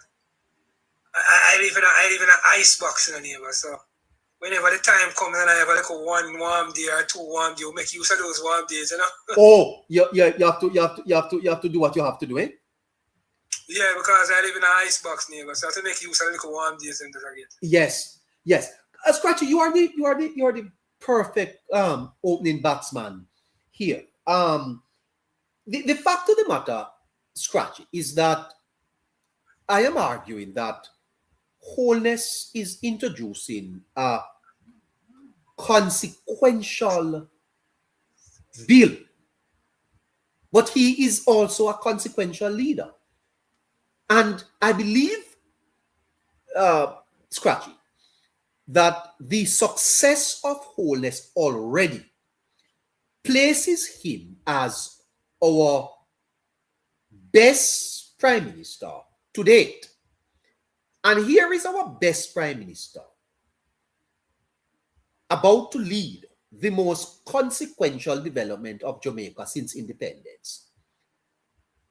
In the context of Jamaica's reality, Scratchy, classism, elitism, the structures of tribalism, the class resentment, you can understand the type of pushback against Holness at this moment. Definitely, neighbor, as I pointed out on previous programs in the neighbor. Yes. what NARA is supposed to do, neighbor. NARA is that game changer bill, neighbor. It's the first, neighbor, we have had such a budget or such a bill, neighbor, that we directly target the infrastructure development of Jamaica, neighbor. Yes. And when they talk about infrastructure development, neighbor, infrastructure development, neighbor, are things that are going to outlive me and you lifetime. Yes. Infrastructure development, neighbor, are things that our grandkids and our great-great-grandkids are going to come and benefit off, neighbor. And whosoever create those infrastructure, neighbor, that person name will be a long-lasting name in the history books in Jamaica to come with how many generations after. So the PNP, neighbor, if you look at all the PNP tout their achievements, neighbor, they tout Michael Manley as the best prime minister, neighbor. They give Michael Manley the accolades, claiming that he's the best prime minister, neighbor, based on the fact that they say that he's the one, he built a lot of houses and stuff like that. But when you look at Andrew Holness, neighbor, Andrew Holness, neighbor, not only just a bill house, neighbor, Andrew Holness also giving away houses, you know. When you look at the whole transformation of the social housing program, compare to what, neighbor, used to give out. And we're not going to bash it, neighbor, because at the time, yes, it might have made sense, neighbor. But to all transformative Andrew Holness, neighbor, he saw it fit, neighbor, to give out houses, neighbor, social house to persons, neighbor, where persons can feel some form of dignity, neighbor. Some persons can feel some form of pride. Some persons will not be laughed at, neighbor, or gimmicked at, neighbor, because of the type of house that they get from government. So persons have some form of stability and dignity. So that is one of the next thing again, neighbor, is definitely how to outshine Michael Manley. When you look at PJ Patterson, and this is where, that's why I know the PNP always contradict themselves, neighbor. Yes. Because PJ Patterson is the longest serving prime minister, neighbor, but yet still they don't give him the title as the best prime minister. So the PNP themselves never admit to us, neighbor, that the PJ Patterson was a total waste of time in the 90s.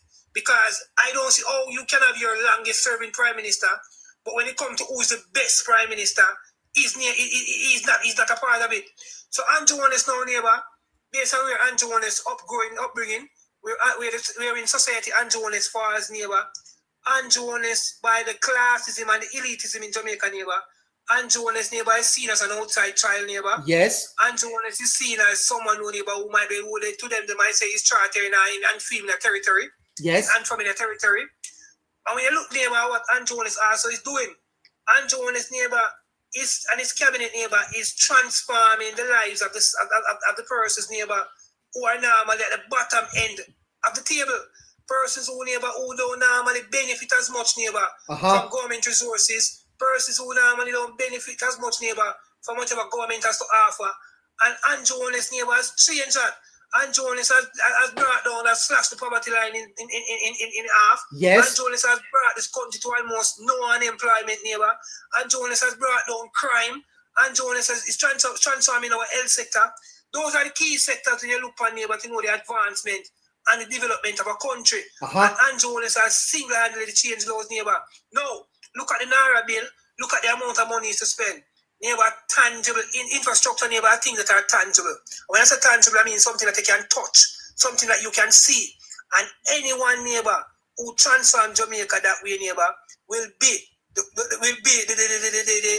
what I will call it now, neighbor. That person named, neighbor, will be edge in every single sector of our society going forward. History will be kind to such a person, of course, eh? But already he's afraid of that. Yeah, already history is going to be kind to Holness, because when you look at crime, Scratch, I have it here. Let me just give me a moment, listeners, because I made a note of it. When you look at the historic fiscal stabilization, when you look at the lowest unemployment in modern Jamaican history, when you look at the significant reduction in crime, when you look at infrastructure modernization, digital transformation in government, educational reform and human capital development, international credibility and investor confidence, crisis management after Hurricane Melissa, a post-independence generational symbol, attempting to redefine state capacity through NARA, already Scratchy. The scorecard of Holness is very impressive. Neighbor, Andrew Michael Holness, neighbor, scorecard, neighbor, is so impressive, neighbor, that it is scaring the opposition neighbor. Andrew Holness' scorecard is the reason why the opposition is in the position that they are in, neighbor. They are not used to this neither, neighbor. They've been in opposition for a third term. This is something that has happened to them for the very first time. Yes. So they're wondering what is really going on, neighbor.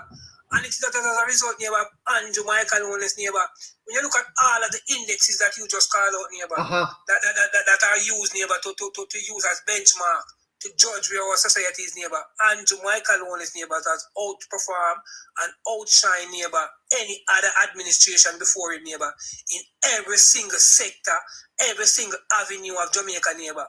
Andrew Michael Holness right now, neighbor, we can say, neighbor, is the best thing that happened to Jamaica, neighbor, in a very, very long time.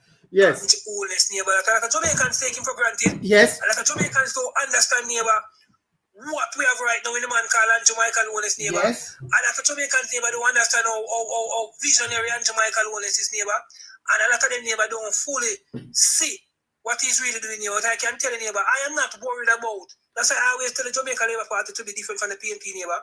Because if you notice how the PNP campaign and how the PNP talk, the PNP campaign, neighbor, and the PNP talk to its base, neighbor. The PNP talk to the 75-year-olds of Jamaica, the 80-year-olds, the 65-year-olds.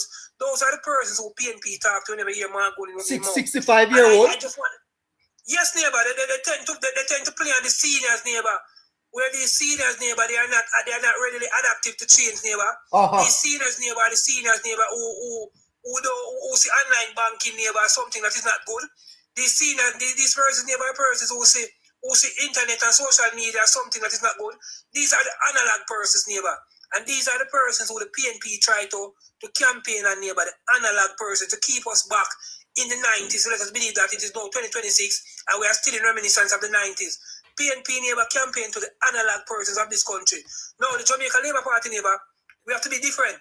We campaign neighbor to the persons who understand how technology is advanced in this nation. Yes. We campaign neighbor to all the people neighbor who knows that in the future online banking, instead of going into a bank and stand up the whole day, the system has changed. Some of you can do everything on your phone. No, where is that? Where is that cohort neighbor? That cohort right now neighbor, they're in grade 9, they're in grade 10. They're in grade 11. Some of them just in them first year at university. This is the cohort, neighbor, that the Jamaica Labour Party must target, neighbor. Because I can tell you, neighbor, I don't consider myself as a young man, but I'm not an old man neither. But whatever benefit there is to reap off of NARA, neighbor, I might not live to see that benefit, neighbor. I might only be a part of the construction. Yes. But in terms of benefiting from the reward, neighbor, it is these young children, neighbor, who are in grade 9, grade 7, grade 8, and grade 10, grade 11, these are the guys, neighbor, who are going to benefit, neighbor, from NARA. So I think, neighbor, this is a group that we need to target, neighbor. This is a group who we should make sure that these guys understand what NARA is about. This is a group, neighbor, that I think, neighbor, is probably the most important demographic right now across the length and breadth of Jamaica, neighbor. The 15-year-olds, neighbor, all the way up to age 29, neighbor. Get them. Once we get that group, neighbor, I can tell you, we'll be in Jamaica Labour Party will be in governance for a very, very long time. But the PNP, as I said, neighbor, they continue to target the analogs, neighbor. And one thing with analogs, neighbor, when time analogs come out and ready to talk, neighbor, they love talk about in dear days. They love talk about the ease of doing this because they believe that it is much more easier to go down in a bank and stand up for 2 hours to do a transaction, not realizing that it's lost productivity. So they don't understand what is productivity, neighbor. That's why the PNP can never grow the economy because the PNP don't know what is productivity. It is up to the Jamaica Labour Party, neighbor, to make sure, neighbor, that they get these persons who are in grade 9, get these students who are in grade 10, because I can tell you, neighbor, 2030 is 4.5 years from now. Persons who are 15 years old, those are the persons who will be asked, neighbor, to vote come 2030, neighbor. And one of the biggest consequences, one of the biggest benefits to any political party, neighbor, is making sure that you get the larger portion of first-time voters. Once you get the larger portions of first-time voters, you can't lose no election. And we have to make sure that the Jamaica Labour Party is in that position. So come 2030, we have the larger portion of the first-time voters, neighbor, which they are now 15 years old and 16 years old. We need to get them from now. Okay. Now, one of the questions I want to ask you, Scratch, is that there is a few emerging in Jamaica that the PNP may have miscalculated and made a strategic mistake when they voted no instead of yes with amendments. Do you share that view? I share it to a certain extent, neighbor. I definitely do share it to a certain extent, neighbor. If you look at the PNP, neighbor, the PNP, neighbor, is not serving the best interests of Jamaica, neighbor. PNP is serving the best interests of their supporters, neighbor. So the reason why the PNP don't see anything wrong, neighbor, whenever they go out and oppose these type of bills, neighbor, is because the cohort, neighbor, of their supporters, the same analog persons who I'm telling you about, neighbor, the same persons who are anti-development, neighbor, they don't want to see fiber optic cables roll out across the country to advance the country's internet network. They don't want to see technology advance across the country, neighbor. They don't want to see development advance around the country, neighbor. These are the persons, neighbor, who still pray on Mike and Manley and believe that we're in Mike and Manley time. These are the persons who still talk about PJ Patterson, still believing that we're in the 90s, neighbor. These persons are anti-development. These persons don't want to see Jamaica grow. So as a result of that, neighbor, yes, neighbor, but the PNP cannot say that they did something wrong, neighbor. And my problem is, neighbor, is that well-thinking Jamaicans, neighbor, they are too silent, neighbor. The PNP managed to get away with too much. The PNP get away with too much, neighbor. For the opposition party, they get away with too much. And that is as a result, neighbor, of the well-thinking Jamaicans who continue to remain silent, neighbor, when the PNP do madness and rubbish and supposed to come out and voice their opinion. And whenever the government do something, neighbor, they are much more louder, they are much more robust, and they are much more attacking. But whenever PNP do it, neighbor, these so-called well-thinking Jamaicans who like to talk about they are not politics and they don't take no side, them neutral, they are too silent, neighbor. If you are neutral, neighbor, for you to come out and say that the NARA is a very important bill and a significant bill, that doesn't mean you're a Labour, right? Right. If you are neutral, neighbor, and you should come out and say Mark Gold and the PNP blunder by voting against NARA, that doesn't mean you're a PNP, neighbor. Or you're a Labour, you need, neighbor, Jamaicans, neighbor, are too silent, neighbor. And listen me, our way, neighbor, of getting attention, if that is the way out to get attention, neighbor, then we are in a serious problem. Yes. Because for I to get attention, neighbor, I should have to light 2 tires in our road, neighbor, and block that road to get any form of attention. That is total madness. But these news media, neighbor, the media in Jamaica is so screwed. The media in Jamaica is so biased, neighbor, because it is so difficult. Because these news media, neighbor, they themselves, neighbor, serving a particular agenda to a certain political organization, neighbor. So they don't try to push certain things, neighbor. I try to highlight certain narrative. And that is the problem in Jamaica, neighbor. As I often say, neighbor, it cannot be where me come on this platform and is saying to Jamaica, the NARA is a good bill. Persons are going to say, scratchy our labor, right? You're not going to say nothing bad about NARA. Where are the so-called vocalists who always say them neutral? Why these well-thinking persons can come out and say NARA is a good bill? All I can see is persons who support the Labour Party saying NARA is a good bill. That's why we're going to always get rebuttal, because the neutrals are too silent, neighbor. They need to talk. That's why crime manifests in a Jamaica, neighbor, because persons are afraid to talk. That's why poverty manifests in a Jamaica, neighbor, because persons are afraid to talk. No one neighbor want to come out and speak the good news of what is going on in Jamaica. Right now, you're a man. When things are going for him, you ask him, tell us nothing are going in the country, same way, neighbor. When him live good and things are going for him not tell you. So that's the problem we have in a Jamaica, neighbor. We choose to take the negative side too much, and we choose to take the silent side too much, neighbor. We have to be more vocal, and we have to be more loud, and we have to make sure that our voices are being heard, neighbor, because NARA, neighbor, is not a normal bill. And I can tell you how NARA is not a normal bill. No other bill, from I know myself or a boy till now, neighbor, I have seen Jamaicans stood up, neighbor, till 12 midnight to watch the passage of that bill. I have never seen that in the history of Jamaica, neighbor. I have never seen that. When the NARA debate was going on the other night, neighbor, it was like election result night, neighbor. Yes. It was so intense. It was so intense, neighbor. It was like the election night when results were reading out. NARA, neighbor, just by all persons felt, neighbor, last couple of Tuesdays ago when that bill was being read, the amount of Jamaicans who were tuning to their TV, neighbor, up to 2 o'clock in the morning to make sure that the bill was passed, neighbor, that alone shows us, neighbor, how important this bill is, neighbor, because no other bill in Jamaica has ever garnered that attention. None. Fantastic. Let me ask you this, Brother Scratch, member Scratchy. history is going to judge Prime Minister Holness. The same history will judge Mark Golding, depending on whether NARRA succeeds or fails. Let us stay with the optimistic view that NARRA succeeds. How is Golding going to survive this politically? Yeah, but if NARRA neighbor should meet its aim, its mission neighbor, and its objective neighbor, free from any form of scandalous activities neighbor, free from any mishaps neighbor, it's not just about Mark Golding political stance neighbor, it is the whole PNP neighbor. The whole PNP will be annihilated neighbor because of NARRA neighbor. PNP neighbor will be a total remnant of the past neighbor. NARRA neighbor will definitely kick the People's National Party from the political conversation neighbor, from the political discussion, because if you look at what the PNP likes to boast about right now neighbor, it is not much. It is very mediocre neighbor, but they tend to boast about it. Now what is that the PNP like to boast about neighbor?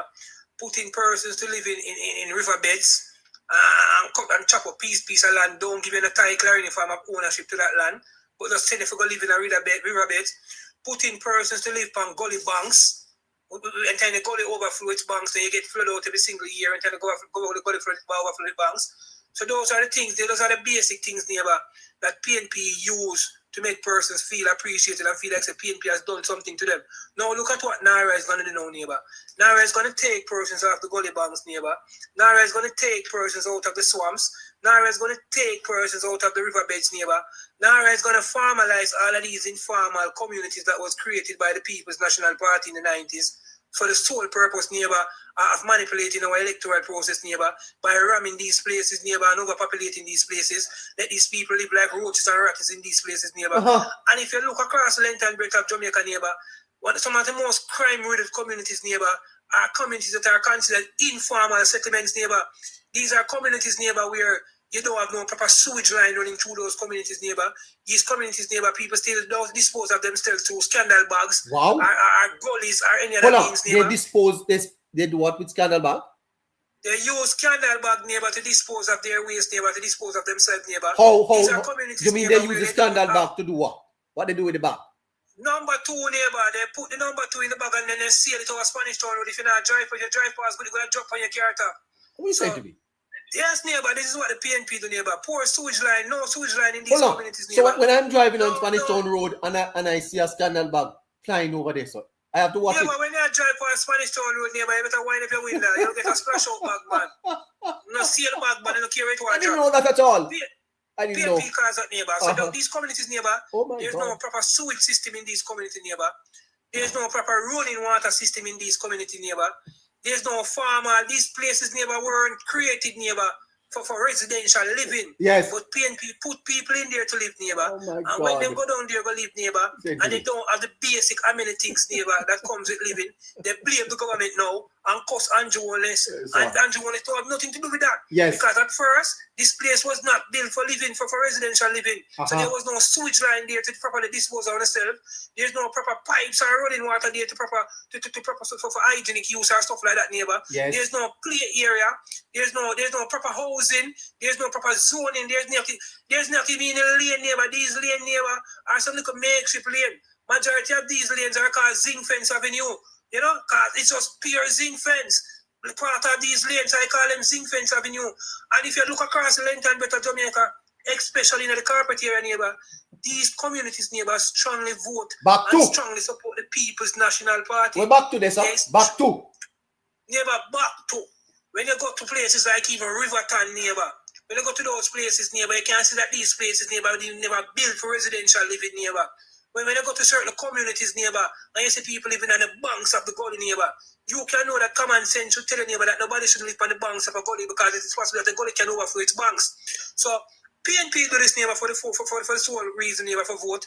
And that is why Jamaica is in the situation it is in, neighbor. Because we have too much communities that are informal communities, neighbor. And these informal communities, neighbor, they breed crime and violence. They breed poverty. They breed high unemployment, neighbor. They breed all the social ills, neighbor, that Jamaica that brings down a country. And when PNP was in power, PNP facilitate all of these social ills, neighbor. Instead of fixing the problem, neighbor, they remedied it by sending in water trucks to give these people water during certain time of the year, neighbor. By sending in scarce benefit and spoils, neighbor, and let these people live on government social programs and stuff like that. When time the real easier fix was to just let the people know say this is not the right way for living and give back these people some form of dignity and pride. So neighbor, I can safely say, neighbor, that Jamaica poor the deplorable condition that Jamaica is in, neighbor. Yes. Is as a result, neighbor, of the People's National Party, neighbor. They put people to live like squalor. They make people live like hog and dogs, neighbor. They let people live like rat and roaches. And they let people, neighbor, lose them pride. They let people lose them dignity, neighbor. And all of that, neighbor, add to the lawlessness, neighbor, that has morphed and grown in Jamaica, neighbor, over the 18 and a half year that the PNP was in power, neighbor. People's National Party, neighbor. I tell you the last time, neighbor, that the man who formed the People's National Party, I am trying to find out the name of that man, but that guy, neighbor, I don't know where he is, but if that guy is analyzed, it's not presently your neighbor, that guy should be dug up, neighbor, and buried 10 more times, neighbor, because when he formalized the People's National Party, neighbor, he did Jamaicans, neighbor, one of the biggest injustice, neighbor. I tell you every time in the neighbor, I would have taken one more Hurricane Melissa than take a next PNP government in a power, neighbor. I would gladly take a Hurricane Melissa, neighbor, than a PNP government again. I would gladly take one more Hurricane Melissa than PNP, because I can tell you this, neighbor. Hurricane Melissa cost us $12 billion in infrastructure damage, neighbor. I can tell you, neighbor, that over the 18 and a half years that PNP was running this country, PNP cost us way more than that, neighbor. Way more than that PNP cost Jamaica. So I don't have a problem with Hurricane Melissa. If I was to choose, I would take Hurricane Melissa one more time over a destructive, neighbor, weapon of mass destruction, People's National Party. These guys are worse than an atomic bomb, neighbor. These guys are worse than an atomic bomb. The People's National Party is the biggest setback to the growth and development and advancement of Jamaica, neighbor. Their ideology, their mission statement, neighbor, nothing has changed about it, neighbor. They practice the same politics of the 70s. They practice the same politics of the 80s. They practice the same politics of the 90s, neighbor. Not realizing that we are now in a more technologically advanced time. Information is at our fingertips, but they don't realize that, neighbor. And that is the reason why they have seen themselves being in opposition for 3 consecutive terms, something that never happened to them before, neighbor. Because they have failed to realize that Jamaica has advanced, Jamaica has grown, and Jamaicans now know what they deserve, neighbor. Because more Jamaicans are now traveling, neighbor, and Jamaicans go overseas. Jamaicans see how persons overseas are living. Jamaica go overseas and see that person get road and water and stuff like that. And Jamaicans come back home, neighbor, and are demanding these things from their government, neighbor, holding their government more accountable more than ever. Because as you can see now, neighbor, Jamaica has changed. When foreign, I live in Canada, neighbor. When foreign them say when them got Jamaica, neighbor, them shame. It's not like back in the 90s, neighbor. I know that in the 90s, neighbor, I said in the 90s, Irish Spring soap, neighbor, was so powerful. But Irish Spring soap could have divided the whole family, neighbor. A barrel coming from Wharf, neighbor, in the 90s was so powerful, neighbor. I see barrel make people get unalive, neighbor. 2 tin of sardine, 2 tin of bully beef, and few rice and 2 Irish Spring soap. Neighbor, Irish Spring soap was so powerful in the 90s. Irish Spring soap loses power now, neighbor. Irish Spring don't have that power again. But Irish Spring was a powerful soap in the 90s, neighbor.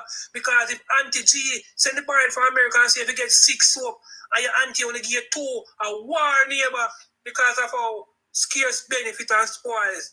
No, Irish Spring not a town of stone dog, neighbor. Jamaicans advance, neighbor. Jamaica grow. And the PNP, neighbor, some simple things, neighbor. PNP let us sight, neighbor, as if that was the greatest thing, neighbor. And looking back now, neighbor, I can safely say, neighbor, that we were tricked, we were used, and we were manipulated, neighbor, by the PNP of the 90s, neighbor. Because certain mediocre things, neighbor, that we saw as big thing, neighbor, it was really nothing. Because when time we were craving and fighting over this and celebrating this, neighbor, all the Caribbean islands that are much smaller than us in population, neighbor, were way more advanced than us at the time, neighbor. And that was as a result of the People's National Party, led by none other than Percival James Patterson, neighbor. Look here what them want to say bright. That's why I always tell everybody, I don't have a problem against bright people, neighbor. But I know one thing I can tell you, neighbor, is bright people mash up Jamaica. is bright people mash up Jamaica neighbor. The so-called bright people is them than the Jamaica neighbor. Then feel like they were too bright neighbor and they robbed us of our spoils neighbor. They robbed us of what we were supposed to use to advance the health sector. They robbed us of what we were supposed to use to advance our education system. They robbed us of what we were used to advance our road network. The People's National Party and its surrogates neighbor. They robbed us neighbor and they robbed us right in front of us neighbor without us knowing neighbor. And we saw it and didn't know that we were being robbed neighbor. We saw it and think this was a norm. We were saying to ourselves, okay, yes, this is how every government around the world operate. Until technology advanced in Jamaica. And we found out that no, this is not how the world operates neighbor, because I don't want to leave Jamaica to know what is going on in New York City. I don't want to leave Jamaica to know what is going on in London. I don't want to leave Jamaica to know what is going on in Toronto. My phone can show me everything that is going on in these places, neighbor. One of the biggest setback for PNP, neighbor, was the advancement and the rollout of the internet service across Jamaica and the information being at people's fingertip, neighbor. Once Jamaicans have information at their fingertip, neighbor, the PNP will be a thing of the past, because the PNP used propaganda to win election in the past, neighbor. The PNP spread lies, neighbor, to win election in the past, neighbor. At the time, neighbor, it was just one TV station. I remember those days, neighbor, when time when we called 12 o'clock in the night, neighbor, one big line, Mr. run through my TV. And I asked my mother, I want to go on TV sign off. No TV now sign off again, neighbor. I have information from now till the morning. We never have TikTok back in the days in the PNP time. You never have a Facebook where you can get information. We never have YouTube or the search engine, neighbor. It wasn't around, neighbor. So whatever news was coming from the platform, from the PNP, neighbor, and them surrogates that were in media, neighbor, that is what they use, neighbor, to manipulate us and trick us. It's advancement time now, neighbor. Them can't trick we again. That is why they are so irrelevant. No matter what Mark Golding come and say, neighbor, a person can go Google it fast and say what a lie Mark I tell, man. And you can go replay and watch back something on your news feed. Neighbor, technologically advanced has helped the Jamaica Labour Party, while technology advanced, neighbor, have set by the People's National Party, because they strive on propaganda, they strive on disinformation, and they strive on misinformation. And that is why they are so irrelevant right now. As I often said before, Island neighbor, it is no coincidence that when time things was bad in Jamaica, the PNP was seen as a grace and good. And it is not no coincidence, neighbor, that now that things is good in Jamaica, people don't want to see PNP, neighbor. Everybody just need to look into that. Why when things was bad in Jamaica, PNP was so strong and dominant? Why now when time things is good, PNP is not so strong and dominant? That goes to show you, neighbor, they are anti-developers, they are anti-development, neighbor. And the PNP always chose destruction over construction. That's why they voted against the NaRRA Bill. Always. Fantastic. Oh, wow. You know, that's great. Thank you so much, member Scratchy. Member Henriquez, good night to you, sir. Good evening, member Scratchy. Member right? member Henriquez. I see you have member Joshua beside you. I'll tell him I'm coming to him. You hear, sir? Will do. How is TikTok? How is YouTube? YouTube festively, but I'm going through the comments and I enjoyed them, you know. I see the views of the people, you know. Tell them hi for me. Tell them hi for me. Hello, my YouTubers. Great to see you. Great to have you with us tonight. And member Harry's over there. I will soon come there with you exclusively. My TikTokers, you better make sure that you subscribe to the YouTube channel. But member Henriquez, what does NARA fundamentally represent beyond the legislation to the folks in the country, member Harry, that hear about this bill? Fundamentally, what does NARA represent? Is this really about rebuilding Jamaica's state capacity, or how does NARA speak to the people in rural Jamaica, for example? Well, to start off, in a neighbor, it's a machinery that will put back pride in a nation, to bring back dignity, not just to those who would have been affected severely after Melissa, but rather to bring back a level of dignity in the lives lived by people, to advance the very capabilities of the people, and to allow them opportunities that they never got years ago, to get them now. It's people normally say opportunities don't come more than once, but we're getting that opportunity with NARA again. And even for those who may not get the opportunity to experience the dreams that they dreamt, they get to experience how to build the foundation for the dreams of others. The seed that is planted now and is nurtured and germinated over time will serve the shade for generation to come. Yes. And of course, for humankind, evolution, that is something that is innately something we look to achieve, right? One way or the other. Because of course, every generation that comes after another wants to be better, wants to do more and achieve more. And we can lay the foundation. NARA will give us that platform again that was naturally robbed of us by poor management and mismanagement overall of the country for decades. And it rewrites something as well, Neighbor. This is personal for me. Growing up and understanding and looking how government work, because this was predominantly, of course, under the People's National Party, and hearing, what took place. I was always of the view to say, why did we get rid of the colonial individuals? Because it's felt and sounded as if we would have been better off with the colonial, we can call them colonial masters. No. Don't move on. Don't move on from that. You're saying to me, as a young Jamaican man, that growing up in Jamaica, you never saw how independence was helping us as a nation. You felt as if we would have been better under British rule. You felt that personally. Believed it 100%, Neighbor. Because when but this is a breakthrough point, because you grew up in the 90s, eh? Yeah. In the 90s. Yeah. And you are saying to me tonight, Member Harry, that you felt as a boy in Jamaica that independence was not benefiting us? Not at all, Neighbor. I looking back, because I always would have gotten information, some provocative, some insightful that sprung my interest, because I'm a very curious individual growing up, right? So I normally do a lot of researches and so on.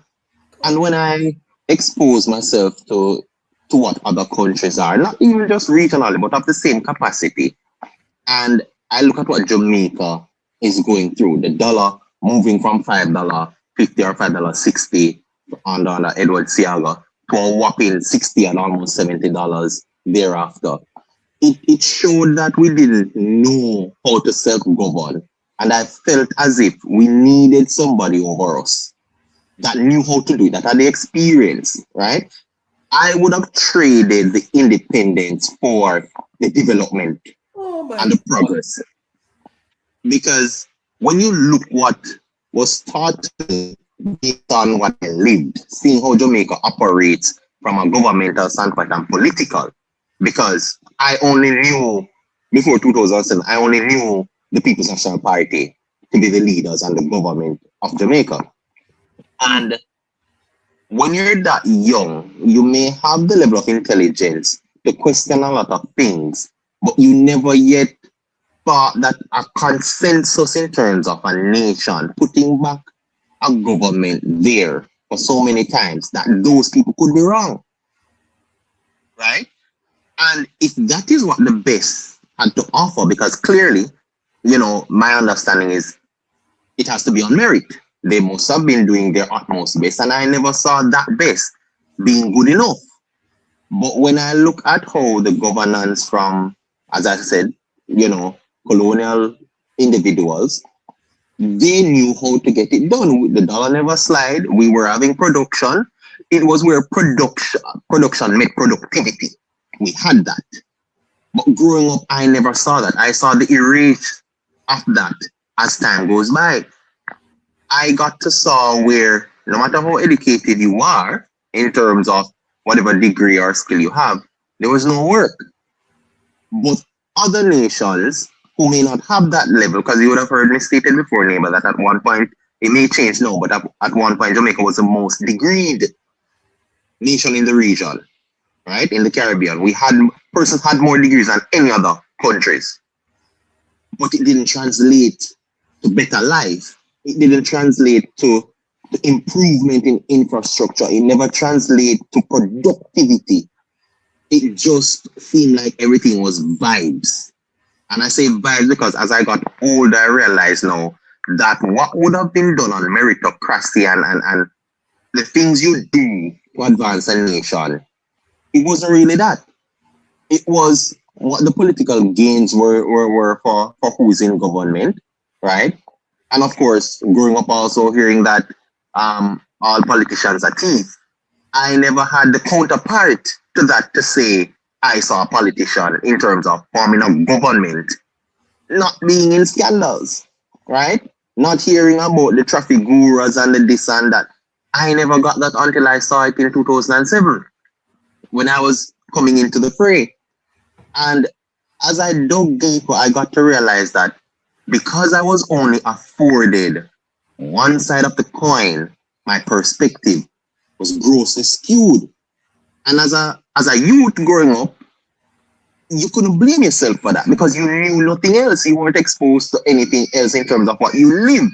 Because the truth about it is that what you live, neighbor, have a greater impression on your psyche, on your mental state, and your perspective, as opposed to what you would have exposed yourself through literature.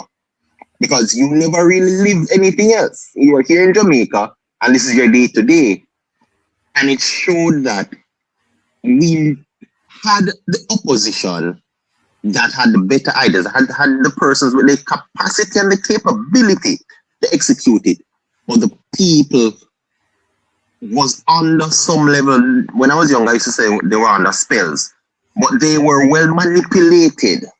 And it was matured manipulation that kept them that long.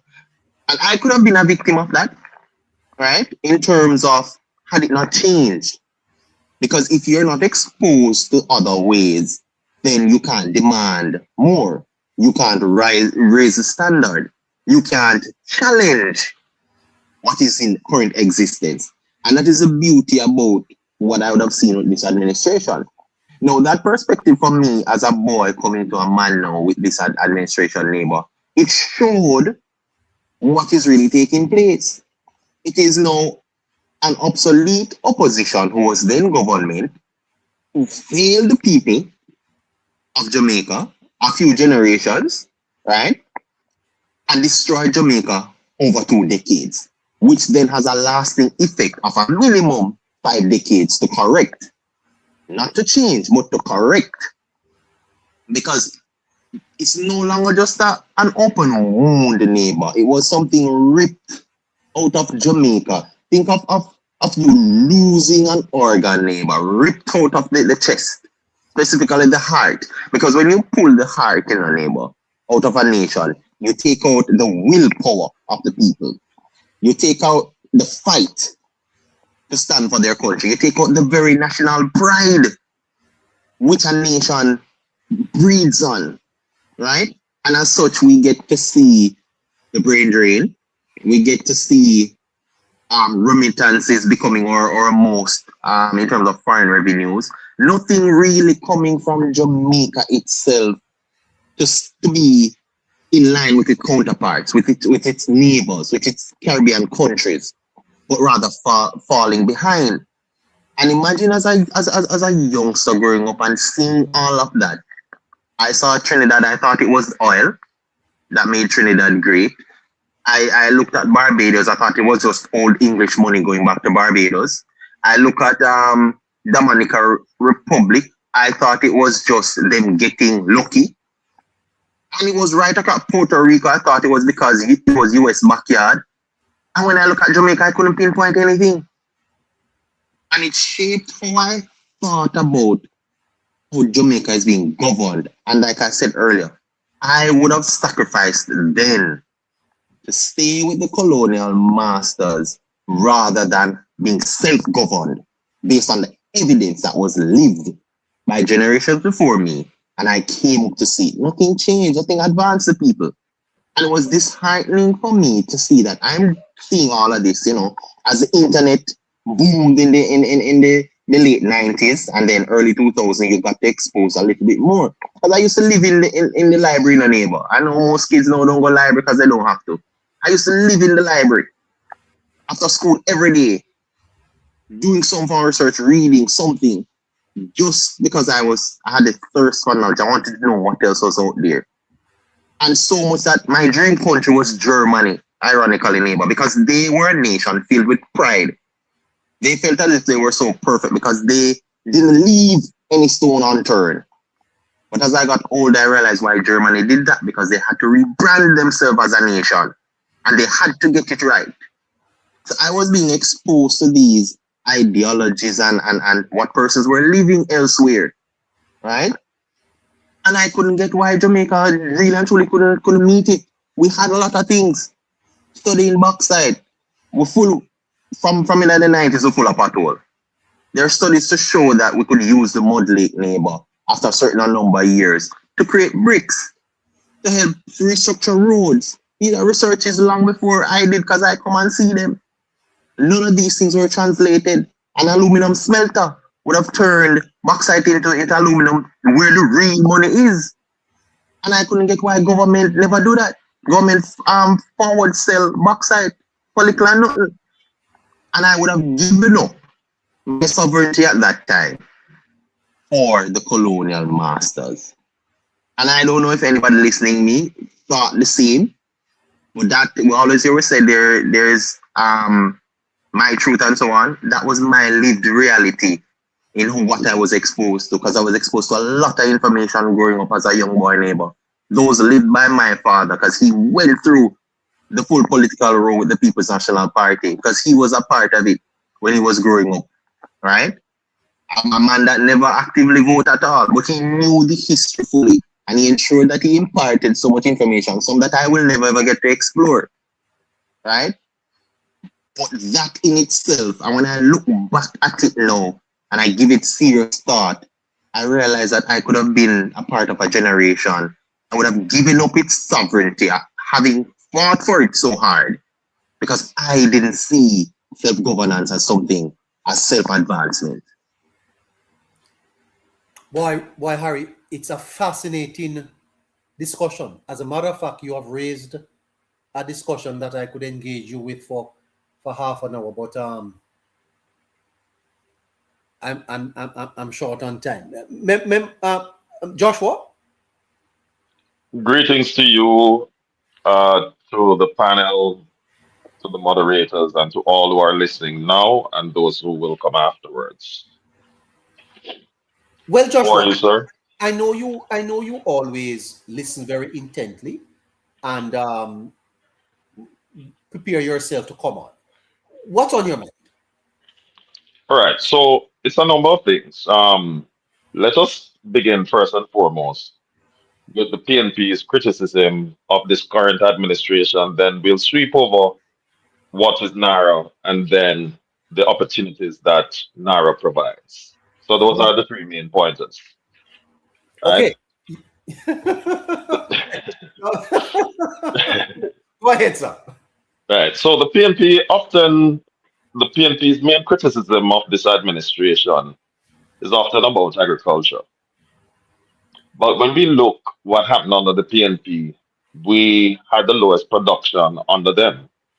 Not just agriculture, but there was little to no attention. In fact, the imports in this country, in terms of agriculture, boomed under the PNP.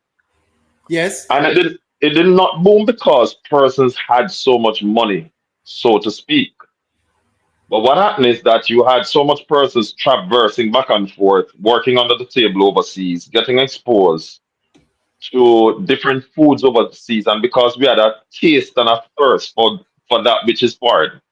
And at that time, we didn't have enough self-confidence to believe that our things that we produce here was equal or even better to the foreign imports.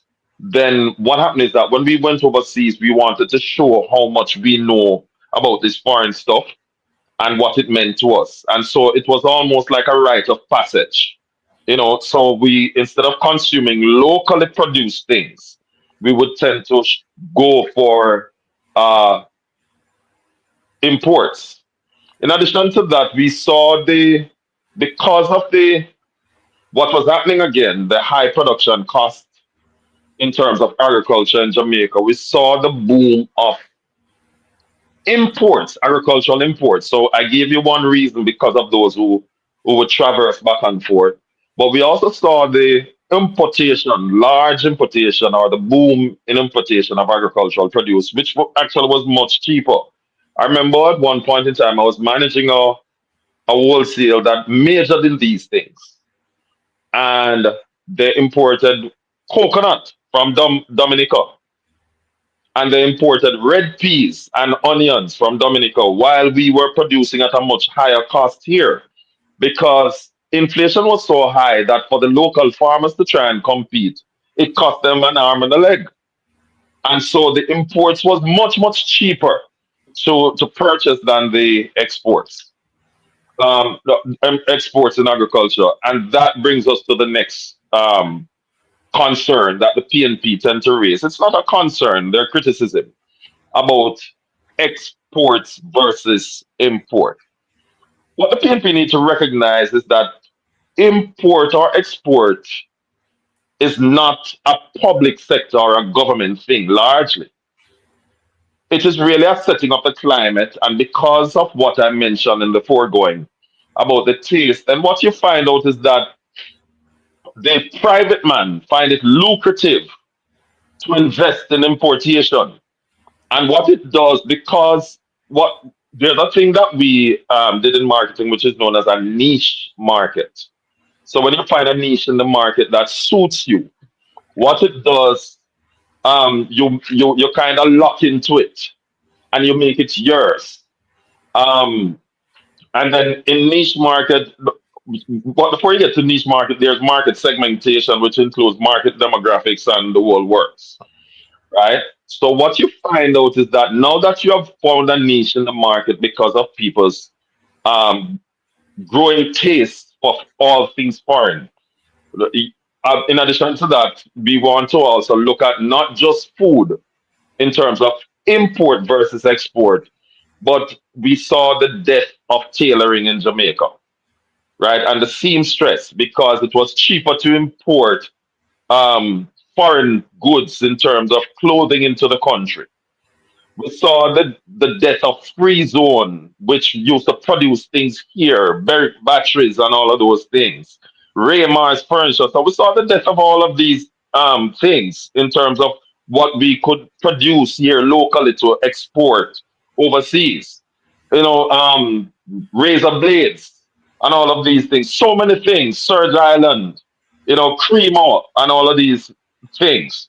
So we saw the death of it, and as a result of that, it impacted our import versus export, and we saw a widening deficit in that. So, and this all happened under the PNP. So we are now putting it on trial. Their criticism on trial. As it relates to education, we saw because it was more difficult. Yes, sir. Hold on there, Joshua. Don't hold your point. I'm going to come right back to you. No problem. But I see a comment on YouTube. Music Freak is a super chat. I can relate to what Harry is saying. I thought the same way as a child. My young mind secretly wished that Michael and PJ would go to the Queen and beg her forgiveness and ask her to take Jamaica back. Thank God for this new era. Boy, I tell you. All right, Music Freak, thank you for that. And we pick it back up after Joshua. Go ahead, Joshua. Yes, sir. Thanks. And we must never forget, I want to add to what Music Free said, we must never forget that the campaign that he ran on was Black Man Time. And so I want to ask the PNP as I pause before going back, what happened to Black Man Time at this point in time? The PNP has resurrected the argument because of the situation with the mace that we should get Yes. rid of the vestiges of colonialism, right? And if we're going to get rid of the vestiges of colonialism, one of the things We that would have to get rid of the English language. well, that is part of it, and the Englishman that is in our parliament as their leader, right? Because history has proven it that Well, Mark Gold, the PNP uh, say that we must get rid of the vestiges of colonialism, but they have an Englishman. in our parliament as their leader. My God. If that's not an irony, then I have my 6 acre of land that on Mars that I've been trying to give away. God. You know, The program had and to... you're first in line to get that 6 acre neighbor. Yes. You know, now in addition to that irony, the same leader that they boast about so happens to have been the great grandson of a plantation that housed 138 slaves in Jamaica. Now, to put it in context, I did a brief research about 4 days ago, and I asked Google what was the average amount of slaves that a plantation owner owned. And it was the maximum on an average would have been about 20. So for a plantation owner on an average to own 20 and for his four parents to own 138, it's roughly 6 times what the average slave owner would have owned, right? Which meant that he brought 6 times the pain upon us. And we saw a repeat of it on the FinSAC. But I digress, let me move on. I just want the PNP to throw on that. So if we're going to get rid of the vestiges of colonialism, then first of all, we need to, since we said we wanted black man time, it's a great opportunity for the PNP to live by what they preach and get rid of him and let the black man who is leading us continue to lead us. I didn't say it, they said it, right? Now, as it relates to education, under the PNP, we saw the closing down of schools under PJ Patterson. So the PNP like to say that this current prime minister has built no school. But there is a report out now that we have student shortages in schools. So do we build schools for the purposes of having a legacy? Do we build school because there's a need? Which of the two? Are we going to build because we want a legacy just to say that we build a school and waste taxpayers' money? Or is it that when we build school, it's because there's a need for schools? Right? So that again, under the PNP, we saw the decline of the health sector. One of their own, their shadow minister of health, at the time he was president of the Junior Doctors Association, stated that they had to be using plastic bags in the hospital. We saw failing air quality within the hospitals. We saw they have to be cutting antibacterial soap in two for nurses and doctors to use. And he himself stated that he conducted a surgery and he had to throw away his clothes because the spilling of hema, that thing that begins with hema, the red thing, the liquid, spilled on him and he didn't know if it was disease spilled, so he had to dump his own clothing. That happened under his party, right? Under national security, we saw for the first time. Oh, by the way, we saw the decline in our health sector. This government had to renew, restore, rebuild, expand 344 clinics because of the decline under the PNP. Yeah. The same PNP that is now criticizing the health sector. Yeah. Let me ask you this, Joshua, because I'm listening to you and I'm thinking about the national rebirth, the national identity. Could NARA become part of a broader national rebirth if implemented successfully? That's why I told you one of the things that I wanted to speak about was NARA's opportunity, and that is included. Go there, because I'm running out of time. Right. So NARA, the Prime Minister began it in the clip that you played by saying that NARA is a mandate for a national emergency. Uh-huh. And that national emergency is embodied in the rebirth of a national identity, as you speak about. And do you think that we over time have lost that national identity? We have. I think Harry said it very well. Because of what was happening there and then in the 90s, we lost a sense of identity to the extent that we thought it would have been better to remain under colonialism. Because what we have to understand is that the thrust for independence was to have our own identity that was not wrapped up in colonialism. So when we recognize what was happening there and then in the 90s, and we reflect and compare it to what was happening under colonialism or just post colonialism, which is after, we recognize that we were in a better state pre-colonial, pre independence, and just a little post independence. And so, as a result of that, now it forces you to ask the question: would it have been better had we not gotten independence? And it wasn't just a question; it was something that was being mooted on the ground, right? And so, it brings us to the next segment now, as it relates to NARA's opportunity. It Yes, is a moment. NARA is a moment of transformation, not just in terms of infrastructure but transformation of identity, a yes. revisiting of that identity. Some programs ago, you heard Lost, me mention that. lost since Yes, sir. independence. Lost since independence. Lost. Well, it was not lost since independence. We lost it there about in the 90s. We lost it a little while in the 70s. We got it back somewhat in the 80s. And by 1996, because of the ravages of FinSac and the rampant corruption under the then regime, we started losing hope. Again, we started having brain drain and capital flight and the destruction of the productive sector and by extension, private sector, generally speaking. So as a result, and we saw the decline in our NIR and a deficit in the balance of payments and all of these things. We saw people thinking that there is no hope. Yes, You were we could People couldn't get jobs, and as a result of that, people saw the only way of survival was to enter. We saw the birth of scamming as a result of that.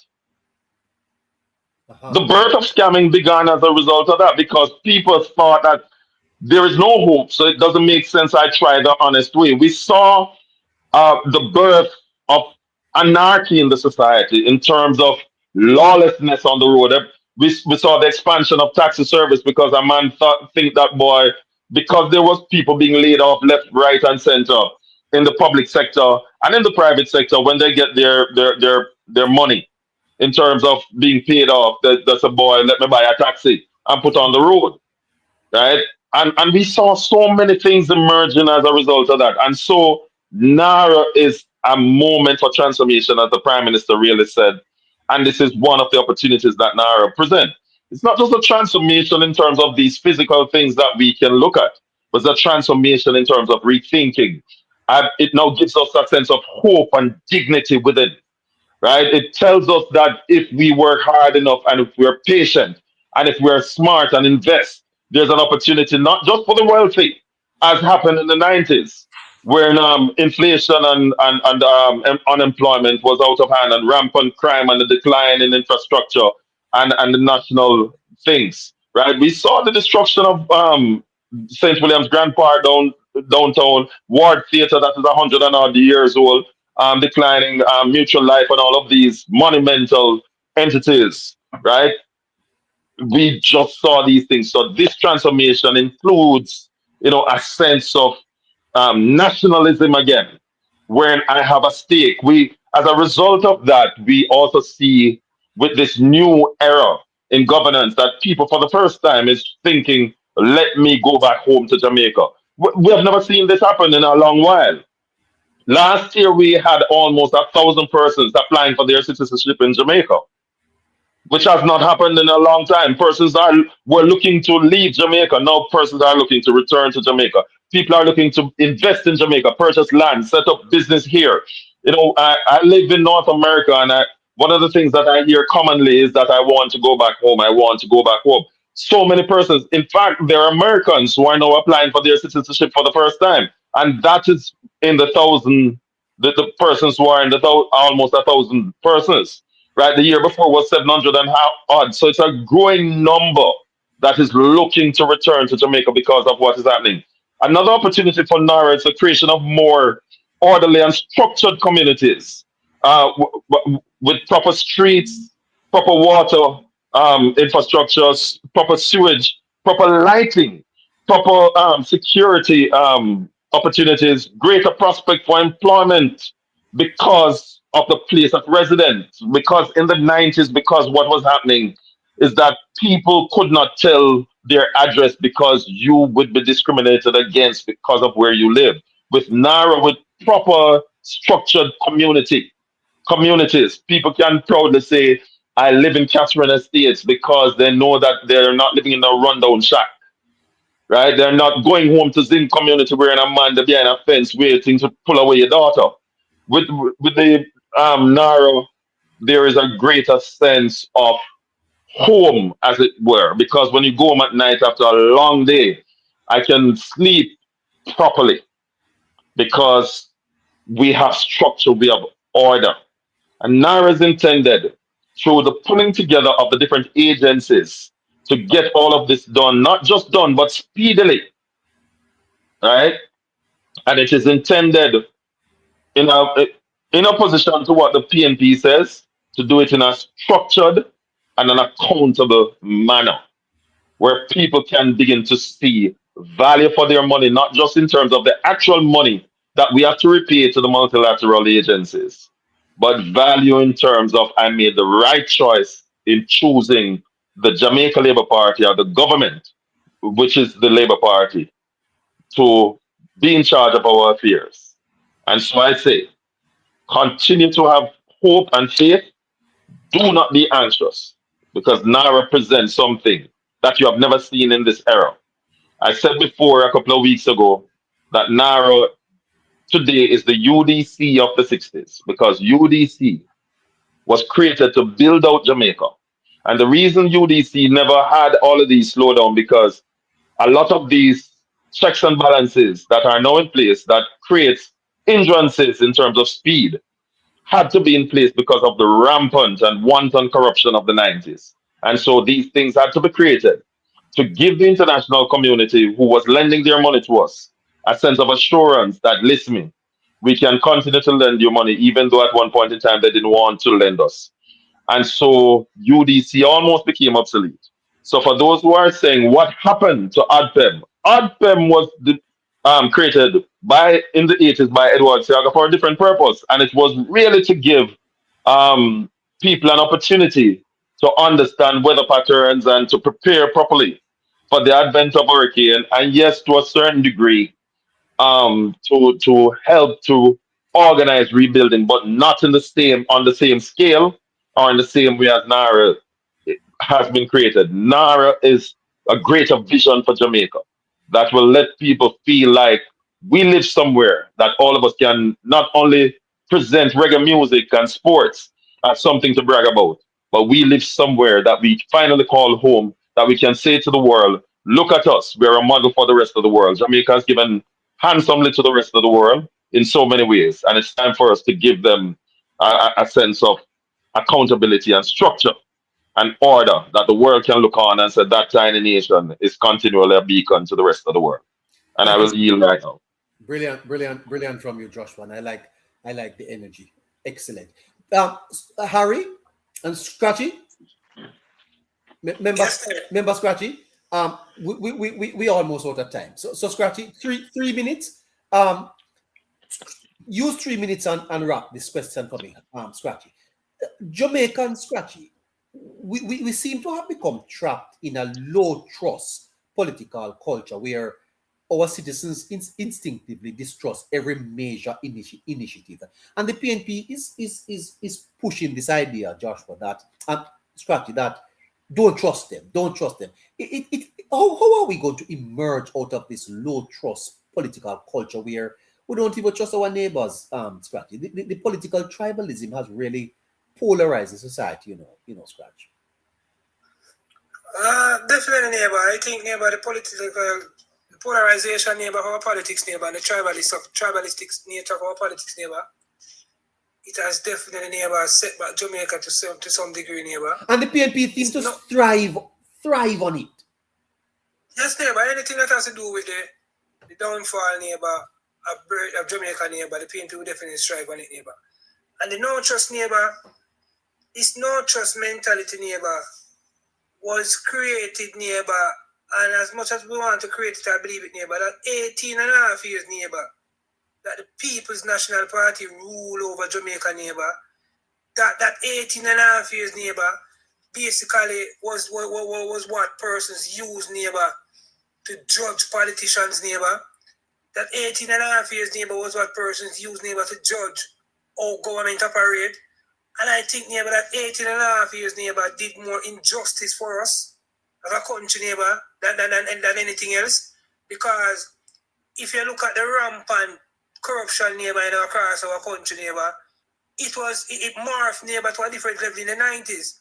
And the People's National Party was the only political organization that was winning election after election. Yes. When you look at politicians, neighbor, stealing the country's money, neighbor, to buy furniture and chandelier put in their houses, neighbor. Things like that have definitely create some form of distrust, neighbor, a level of low trust, neighbor, in the environment. When you look at politicians, neighbor, getting the benefits of a kickback, neighbor, of contracts and stuff like that, neighbor. When you look, neighbor, you see Dan Man's, neighbor, so-called strong men who support the People's National Party. When you look at the wealth that some of these strong men, neighbor, themselves attain, neighbor, it also show you, neighbor, that the low trust is going to also be your neighbor. When you look at projects, neighbor, like Operation Pride, neighbor, and the failure of those projects, neighbor, despite the large sum of money that was put in place, neighbor, to create those projects, neighbor, it is going to definitely cause some level of low trust, neighbor, and low trust, neighbor. So the level of low trust, neighbor, that we're witnessing across our political landscape in Jamaica, neighbor, the reason why the PNP can strive on it so much, the reason why the PNP can push it so much, neighbor, because if anyone understands it, neighbor, they understand it first hand, neighbor.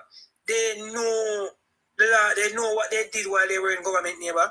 They know all the mishaps that they did, the cronies and the nepotism, the kickbacks and everything, neighbor. So that is why now, neighbor, they're in opposition for such a very long time. And they're trying to create back how Jamaicans saw them in the 90s, neighbor, and try to put that, neighbor, on this current government.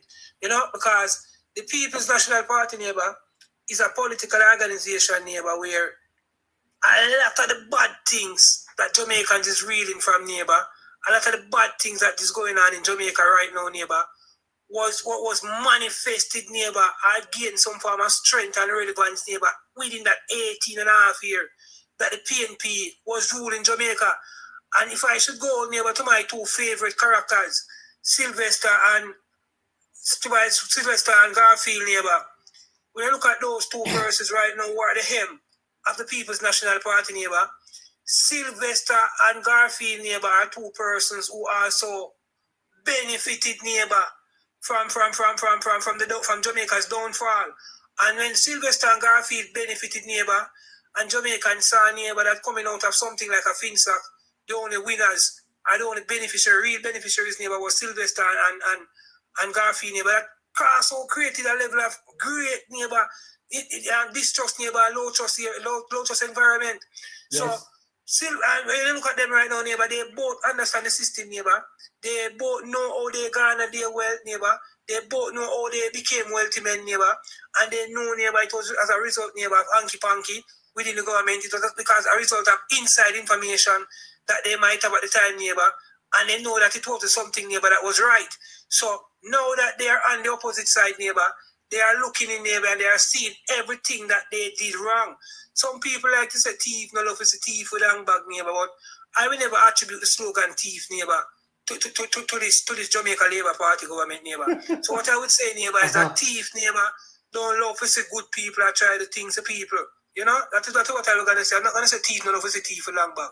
I would say, neighbor, that thief don't love to say someone who mean Jamaica good, neighbor, trying to put this country on a different level and trying to let Jamaica understand that low trust that you had in the 90s, neighbor, this is not the government of the 90s. This is a much more transparent government. As I said before, neighbor, Yes. this is technologically advanced time now. We can read the budget easily. We can Google the budget easily, neighbor. all the government spending, neighbor, we can Google government spending, we can get information on government spending, unlike in the 90s, where if a man come and tell us $10 right, so just $10, we don't know the true extent, we didn't know who were the exact contractors. Right now, every single contract that is being given out now, you know who is the contractor, you know where the contractor come from, unlike in the 90s where we didn't have these information at our fingertips. So I can say, neighbor, that low trust environment, neighbor, is as a result, neighbor, of the People's National Party, neighbor, not trusting themselves because they know the type of politics that they play, they know the type of games that they play whenever they're in government, and they tend to believe, neighbor, that the Jamaica Labour Party is the same. And I want to say to Jamaicans that the Jamaica Labour Party and the PNP is not the same. Gone are the days when persons used to say 6 or 1.5%, and they told them the same thing. The Jamaica Labour Party, neighbor, has distinguished itself from the People's National Party, neighbor. The Jamaica Labour Party, neighbor, has showed us, neighbor, that whenever there's any mishaps, neighbor, or any allegations of mishaps, whether the corruption-wise or any otherwise, towards any government member, neighbor, because actions are taken. And I can tell, as I always say, neighbor, you could have put in laws, you could have put in legislation, you can't stop corruption. These laws and things don't put in to stop corruption, neighbor. These things are put in to catch corruption. So we have to make sure, neighbor, that we know that Jamaica Labour Party, neighbor, we have seen it before, neighbor, any person within this government, neighbor, once a name call and something, neighbor, you're asked to step aside and let the process take its course. Unlike the PNP, neighbor, being in opposition, and you see the strong defending coming from the leader of the opposition, neighbor, towards members of that political organization who name call up in politics. And if you should even look at the PNP benches, neighbor, we can call him name, a man like even Philip Parwell, neighbor, the amount of mishaps, neighbor, the amount of acts or allegations of corruption call up on Philip Parwell name, neighbor. Philip Parwell should never sit in our parliament this day, but he's currently a member of parliament too much in years. He continues to keep returning him and stuff like that. But look at the amount of corruption called up on Philip Parwell name. Look how ministries that Philip Parwell was a part of, neighbor, and the rampant level of corruption that caused in those ministries. Philip Parwell has always escaped scot-free. The Prime Minister of the day, PJ Patterson, neighbor, that term that he coined for Philip Parwell, when time Philip Parwell made any mistakes, the Prime Minister of the day, neighbor, called it youthful exuberance, neighbor. So Philip Parwell is still making mistakes this now, neighbor, and he's surely not a youth. So I don't know what type of exuberance would you call this. This is adult exuberance or whatever, no. But neighbor, the People's National Party is nothing compared to the Jamaica Labour Party. And everything bad that is going on in Jamaica, it is as a result of the People's National Party. The trust that Jamaicans don't have for politicians and government and the respect, neighbor, it is as a result of the People's National Party. They were the one, neighbor, who damage the trust of Jamaicans against government, neighbor. They were the ones who caused that distance between politics and people, neighbor, where people tend to believe that if you're a politician, you do certain things, you can't go to jail. If you're a politician, you do certain things, you can't get a scratch sheet. The PNP did that, neighbor. And the Jamaica Labour Party from 2016 till now, neighbor, every single member who have caught up in any acts of corruption, neighbor, they were asked to remove themselves, neighbor, or they were fired, and the law take its course, they must take its course, neighbor. I want you to go on the books right now and look and tell me if there's any PNP who's before the court for any corrupt act or anything, neighbor. They defend them, neighbor, and call it youthful exuberance. They defend them. So the Jamaica Labour Party, neighbor, is by far the political organization, neighbor, that has the ability, the skill and the will to lead Jamaica to the promised land, neighbor. And I want Jamaicans to understand, neighbor, and know, neighbor, that how important it is to keep this government in power, how important it is to defend this government, how important it is that whenever you're out there, any of us as citizens, whenever you're out there and you hear persons saying things that are not true, go there and set the record straight, correct them.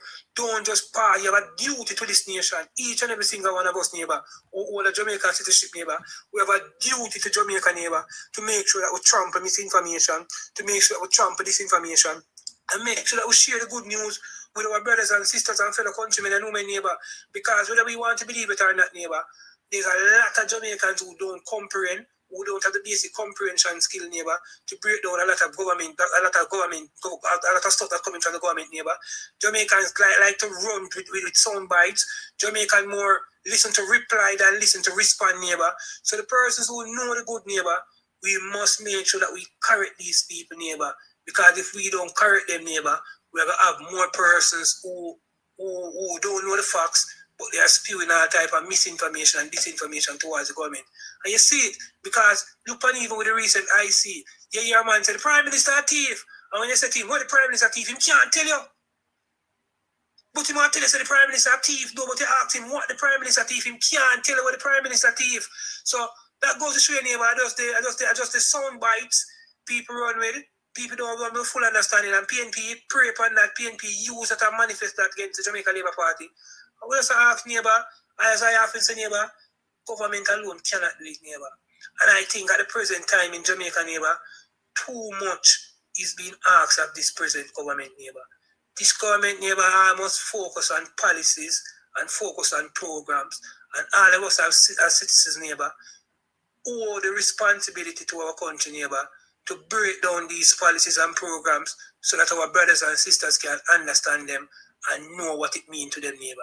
Government is being asked to do too much, neighbor. Government alone cannot do it.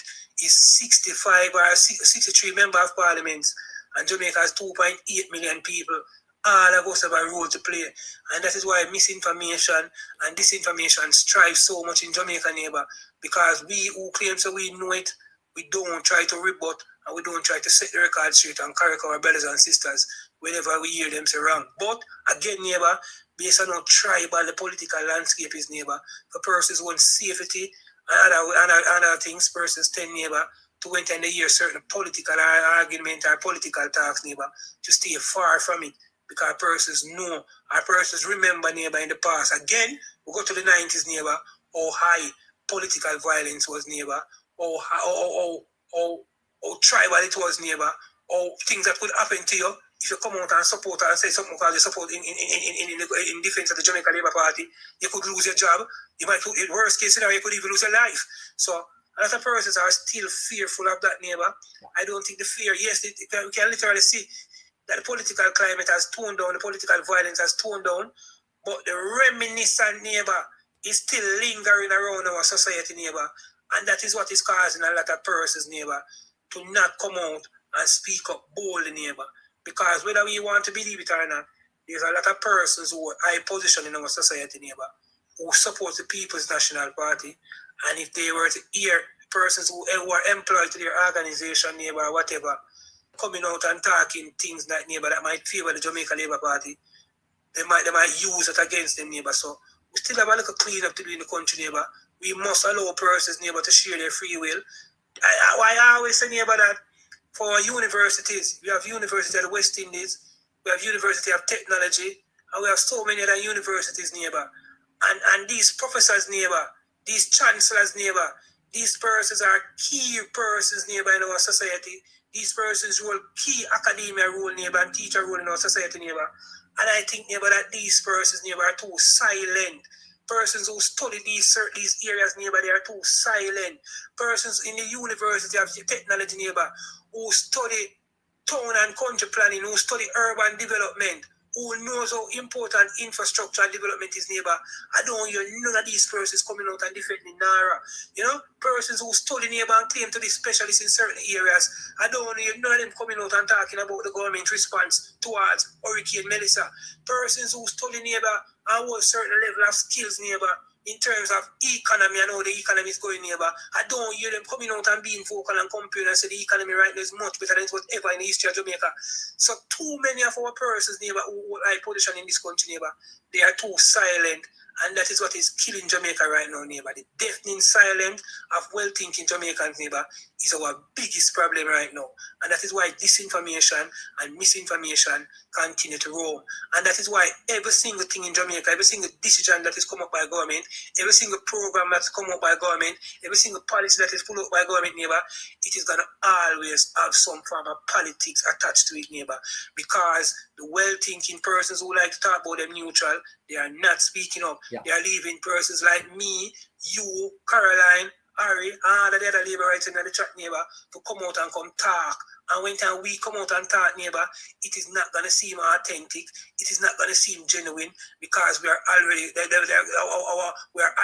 clouded, neighbor, by a political color that we like and share and push So people are not going to buy into it. People are going to always say, Scratchy, it's because you're a labor right why you're a big up Labour Party. It's because you're a labor right, you can't see what Andrew Holness are doing wrong. Okay then, all right, I am a labor right. Maybe my judgment is clouded then, even though I consider myself a well-thinking Jamaican. We're the man there who always come on TV and say he's non-political. He not take the political sides. Where is you to come talk and make Jamaicans can hear you now, saying that the Prime Minister is doing a good job, saying that NARRA is a good bill. It's too, the place is too silent, neighbor. It's too silent, neighbor. It cannot. It's PNP and Labour right alone attack. And it's going to always be a tit for tat. Mark Golding says something, me come back and counter Mark Golding. It's going to be a tit for tat. It is always going to be look like a tit for tat, neighbor. And government are going to always get rebuttal because the well-thinking persons who hold non-government position, persons who hold private position in the country, neighbor, they're not coming up, come talk. Look on even the guys from the whole construction thing there. These guys come out and instead of them talk about, oh, the development is good for Jamaica, and how the development is with advanced Jamaica. These guys rather come out and tell us China alone get contract, they not get no contract, despite them not having the certain level of skill and tools to carry out the work from a grade one contractor point to say they're the main contractors. But them now come talk about the importance of the bill. They might talk about the fact that they're not getting any work, and a China Harbour will get this, and a China Harbour will get that. Come on, man, talk about the importance of the bill. Talk how important the development and the reconstruction of Jamaica is. I am not seeing that, neighbor. And there are so many construction companies in Jamaica. And it is a shame and embarrassment that the government launched a bill like NARA, and it is only government members who have to be going across the length and breadth of Jamaica, neighbor, and trying to spread how good NARA is, neighbor. And it is not going to look good. A lot of people are going to buy into it because they're going to say we are labor right. So we're not going to say the bill bad. I want to see more Jamaicans to speak up. We're too silent, neighbor. And it's just so sad. PSOJ, see that organization, I lose faith in them, neighbor. Civil society groups, I lose faith in all of them, neighbor. I have no more faith in them, neighbor. The PSOJ, I'm going to call them out. The PSOJ in particular, the private sector organization of Jamaica, neighbor, is too silent, neighbor. And if you look at the way that organization is built up, neighbor, from over the years, that has always been an organization, neighbor, that lean towards the People's National Party, neighbor. The private sector, because why? Because of the deals that they get from government, neighbor, when time PNP is in power. The fact that they can bring in certain equipment in the island, neighbor, without paying full duty and the warfare and stuff like that. So they lean towards the government, neighbor. They are not for national development. They are all for personal development. And it is sad. Jamaicans need to speak up. The educator, the professor, them up at university, they need to speak out. Once it is your area that you are qualified in and you are teach people upon, you can come out, come speak up on it. Look how much development are going across length and breadth of Jamaica. The university teach these things, you know. So where the professor them the way of teach them subject here, come out, come talk and advance the project and say, yes, we need NARA.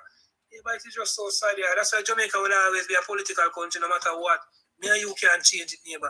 Jamaica, that's why I tell the neighbor, no matter what, PNP will always be relevant. Once you have labor right, you will always have PNP.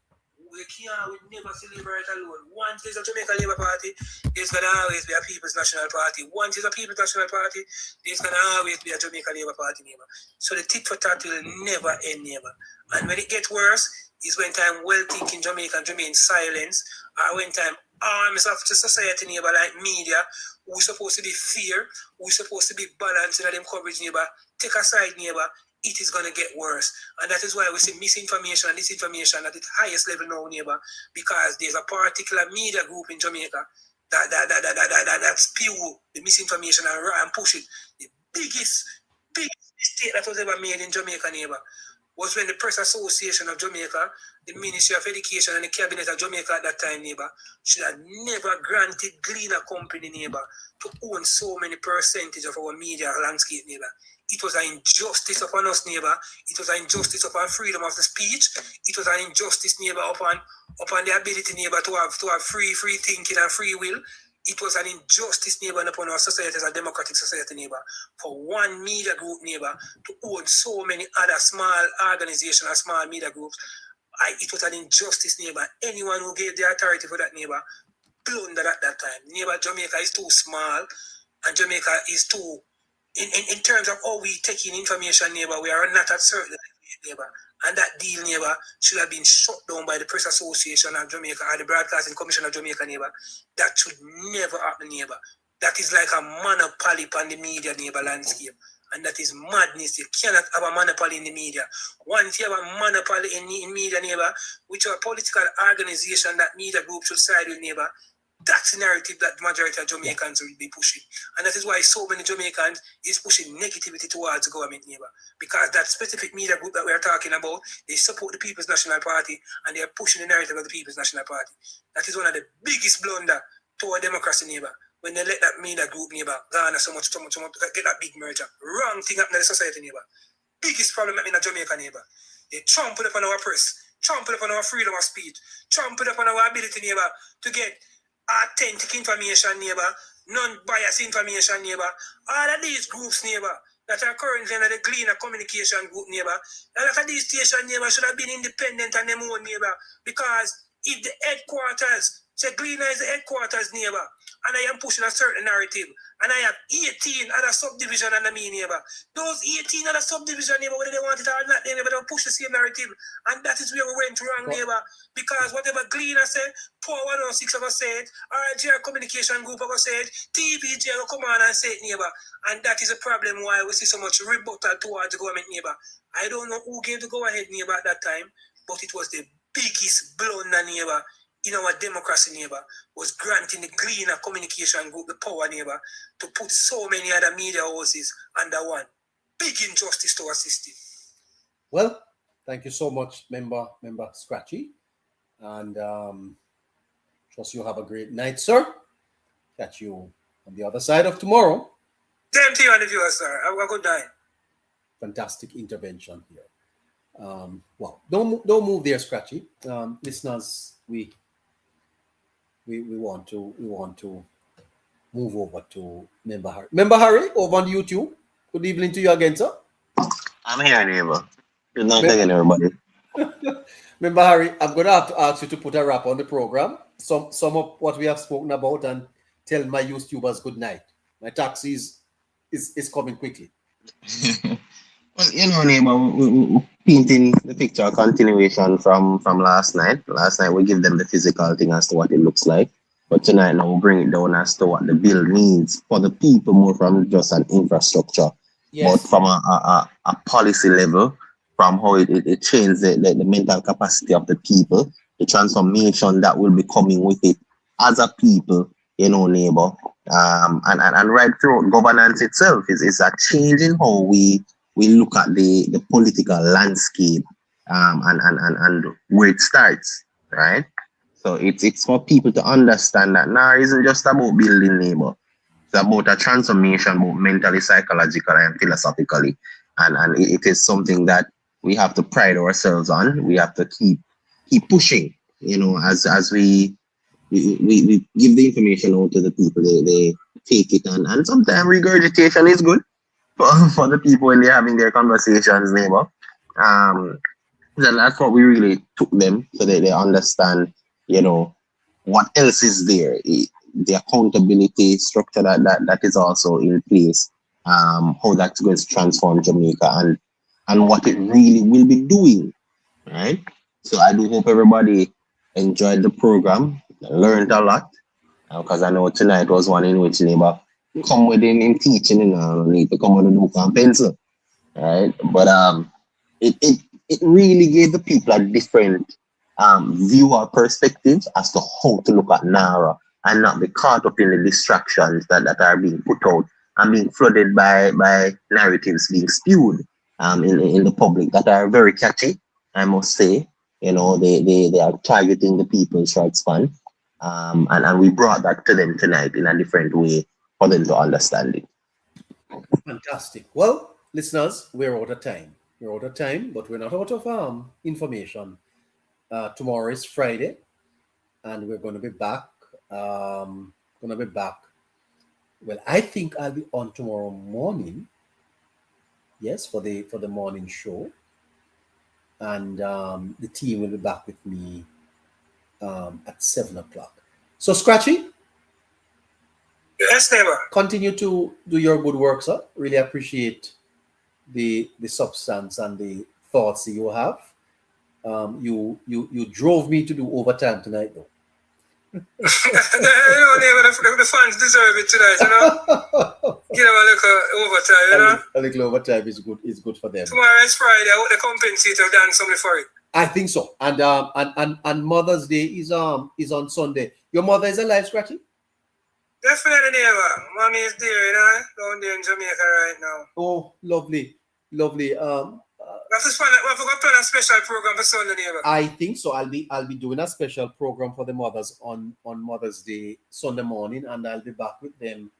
By the way, Caroline is a mother, and Shafreen, you know, sir. Hello. We're gonna have Scratchy sing a song for them. Yes. Shafreen is a mother. He's a mother. But neighbor, my only problem is, neighbor, I just ask that the same energy that we give to the mothers on Sunday and Father's Day, we get that same energy be reciprocated to us, you know? Because I don't Here. Father did anything. Here. Yeah. And that is something that we need to work on as a world. The whole matter of fathering. We spend a lot of time celebrating mothers, but the fathers get. But no must if we fault, sir. Why? A fool for a neighbor, some of we work this year, man. Sure, man. Yeah, some of we really work this, you know. Why the history of. Go ahead, Joshua. Neighbor, you know, in management studies, one of the things they talk about is the recognition and reward theory, and how it motivates workers to do better. Mm-hmm. And whilst I do agree that some of us are culpable, the flip side to it is that when someone is doing their best and there seems to be no recognition, and there's very little motivation to want to continue because you feel as if all my efforts are in vain. And it's not just fathers alone I hear saying these things, but mothers. Mm-hmm. And we have made demonization of fathers fashionable, right? And instead of recognizing the great role, in fact, the statistics, the data has shown that when a father is in the home, there's an 80% chance of the child being successful. But when they're absent, the reverse is true. Where there's 80% chance, in fact, in single fathers' home, based on the data, that 80% of single fathers' home tend to go on to be greatly successful, but 80% of single mothers' home. That's what the data says. I know the ladies will probably I'll be their enemies tonight, but we can't fight statistics, Mm-hmm. right? The data has shown that 80% of single mother homes tend to be errant. And so I'm saying that mothers sometimes, even though you may not like the dirty man, and you might fall out of favor with him, and you may see somebody who even more handsome with him and drive a nicer car, you have to think about the future of your children. And I want to quit while I'm ahead, and I will land right here. Thank you so much. Thank you so much to the listeners. Thank you so much to the viewers. Thank you so much to the subscribers. Thank you so much to the contributors, whether you sent a rose or you sent anything to the program. Your gifts are appreciated. Join me tomorrow morning at 8 o'clock when I'll do this. We'll be on for the morning show. And then join the team again at 7 o'clock for the Hello Neighbor show prime time. Until then, I want to thank you so much for all that you do, all the work you put in, and the support for this program. Remember, Harry? I'll see you tomorrow. Remember, neighbor, ensure that you uphold the standing orders. Yes, sir. And don't touch the mace. Good night, everyone. You can't touch it, sir. You are the speaker of the house. Well, yes. I'm telling member Harry not to touch the mace. All right. Remember Harry, remember that, sir. I will have to suspend. I won't touch the colonial vestiges. Yeah. By the way, I don't want to be called Mr. Speaker. I think there's a show on TikTok. They call it Madam Speaker. I don't want them to think that I'm competing at all. All right. So you're the PM then. No. Simple hello. Simple hello, neighbor. Hello, neighbor. Yeah. Or Sir Chair, because you have Madam Chair. Yes. And I there's TikTok Judge. Wow. Yes. There's all type of names on there. Anyway, thanks much. You hear, sir? You're welcome, and good night to all the listeners. And continue to share to all who you can share to. There's a need to get the message of truth out. We have a party that is the enemy of the state, and we should give them no room at all to continue to mobilize as what they're doing now. And we'll talk about it at another show. All right. Okay. So listeners, catch you at 8 o'clock tomorrow. 8 o'clock in the AM on TikTok, and we will have much to talk about here. 8 tomorrow is the morning talk show. Thank you, Shefreen. Close me out.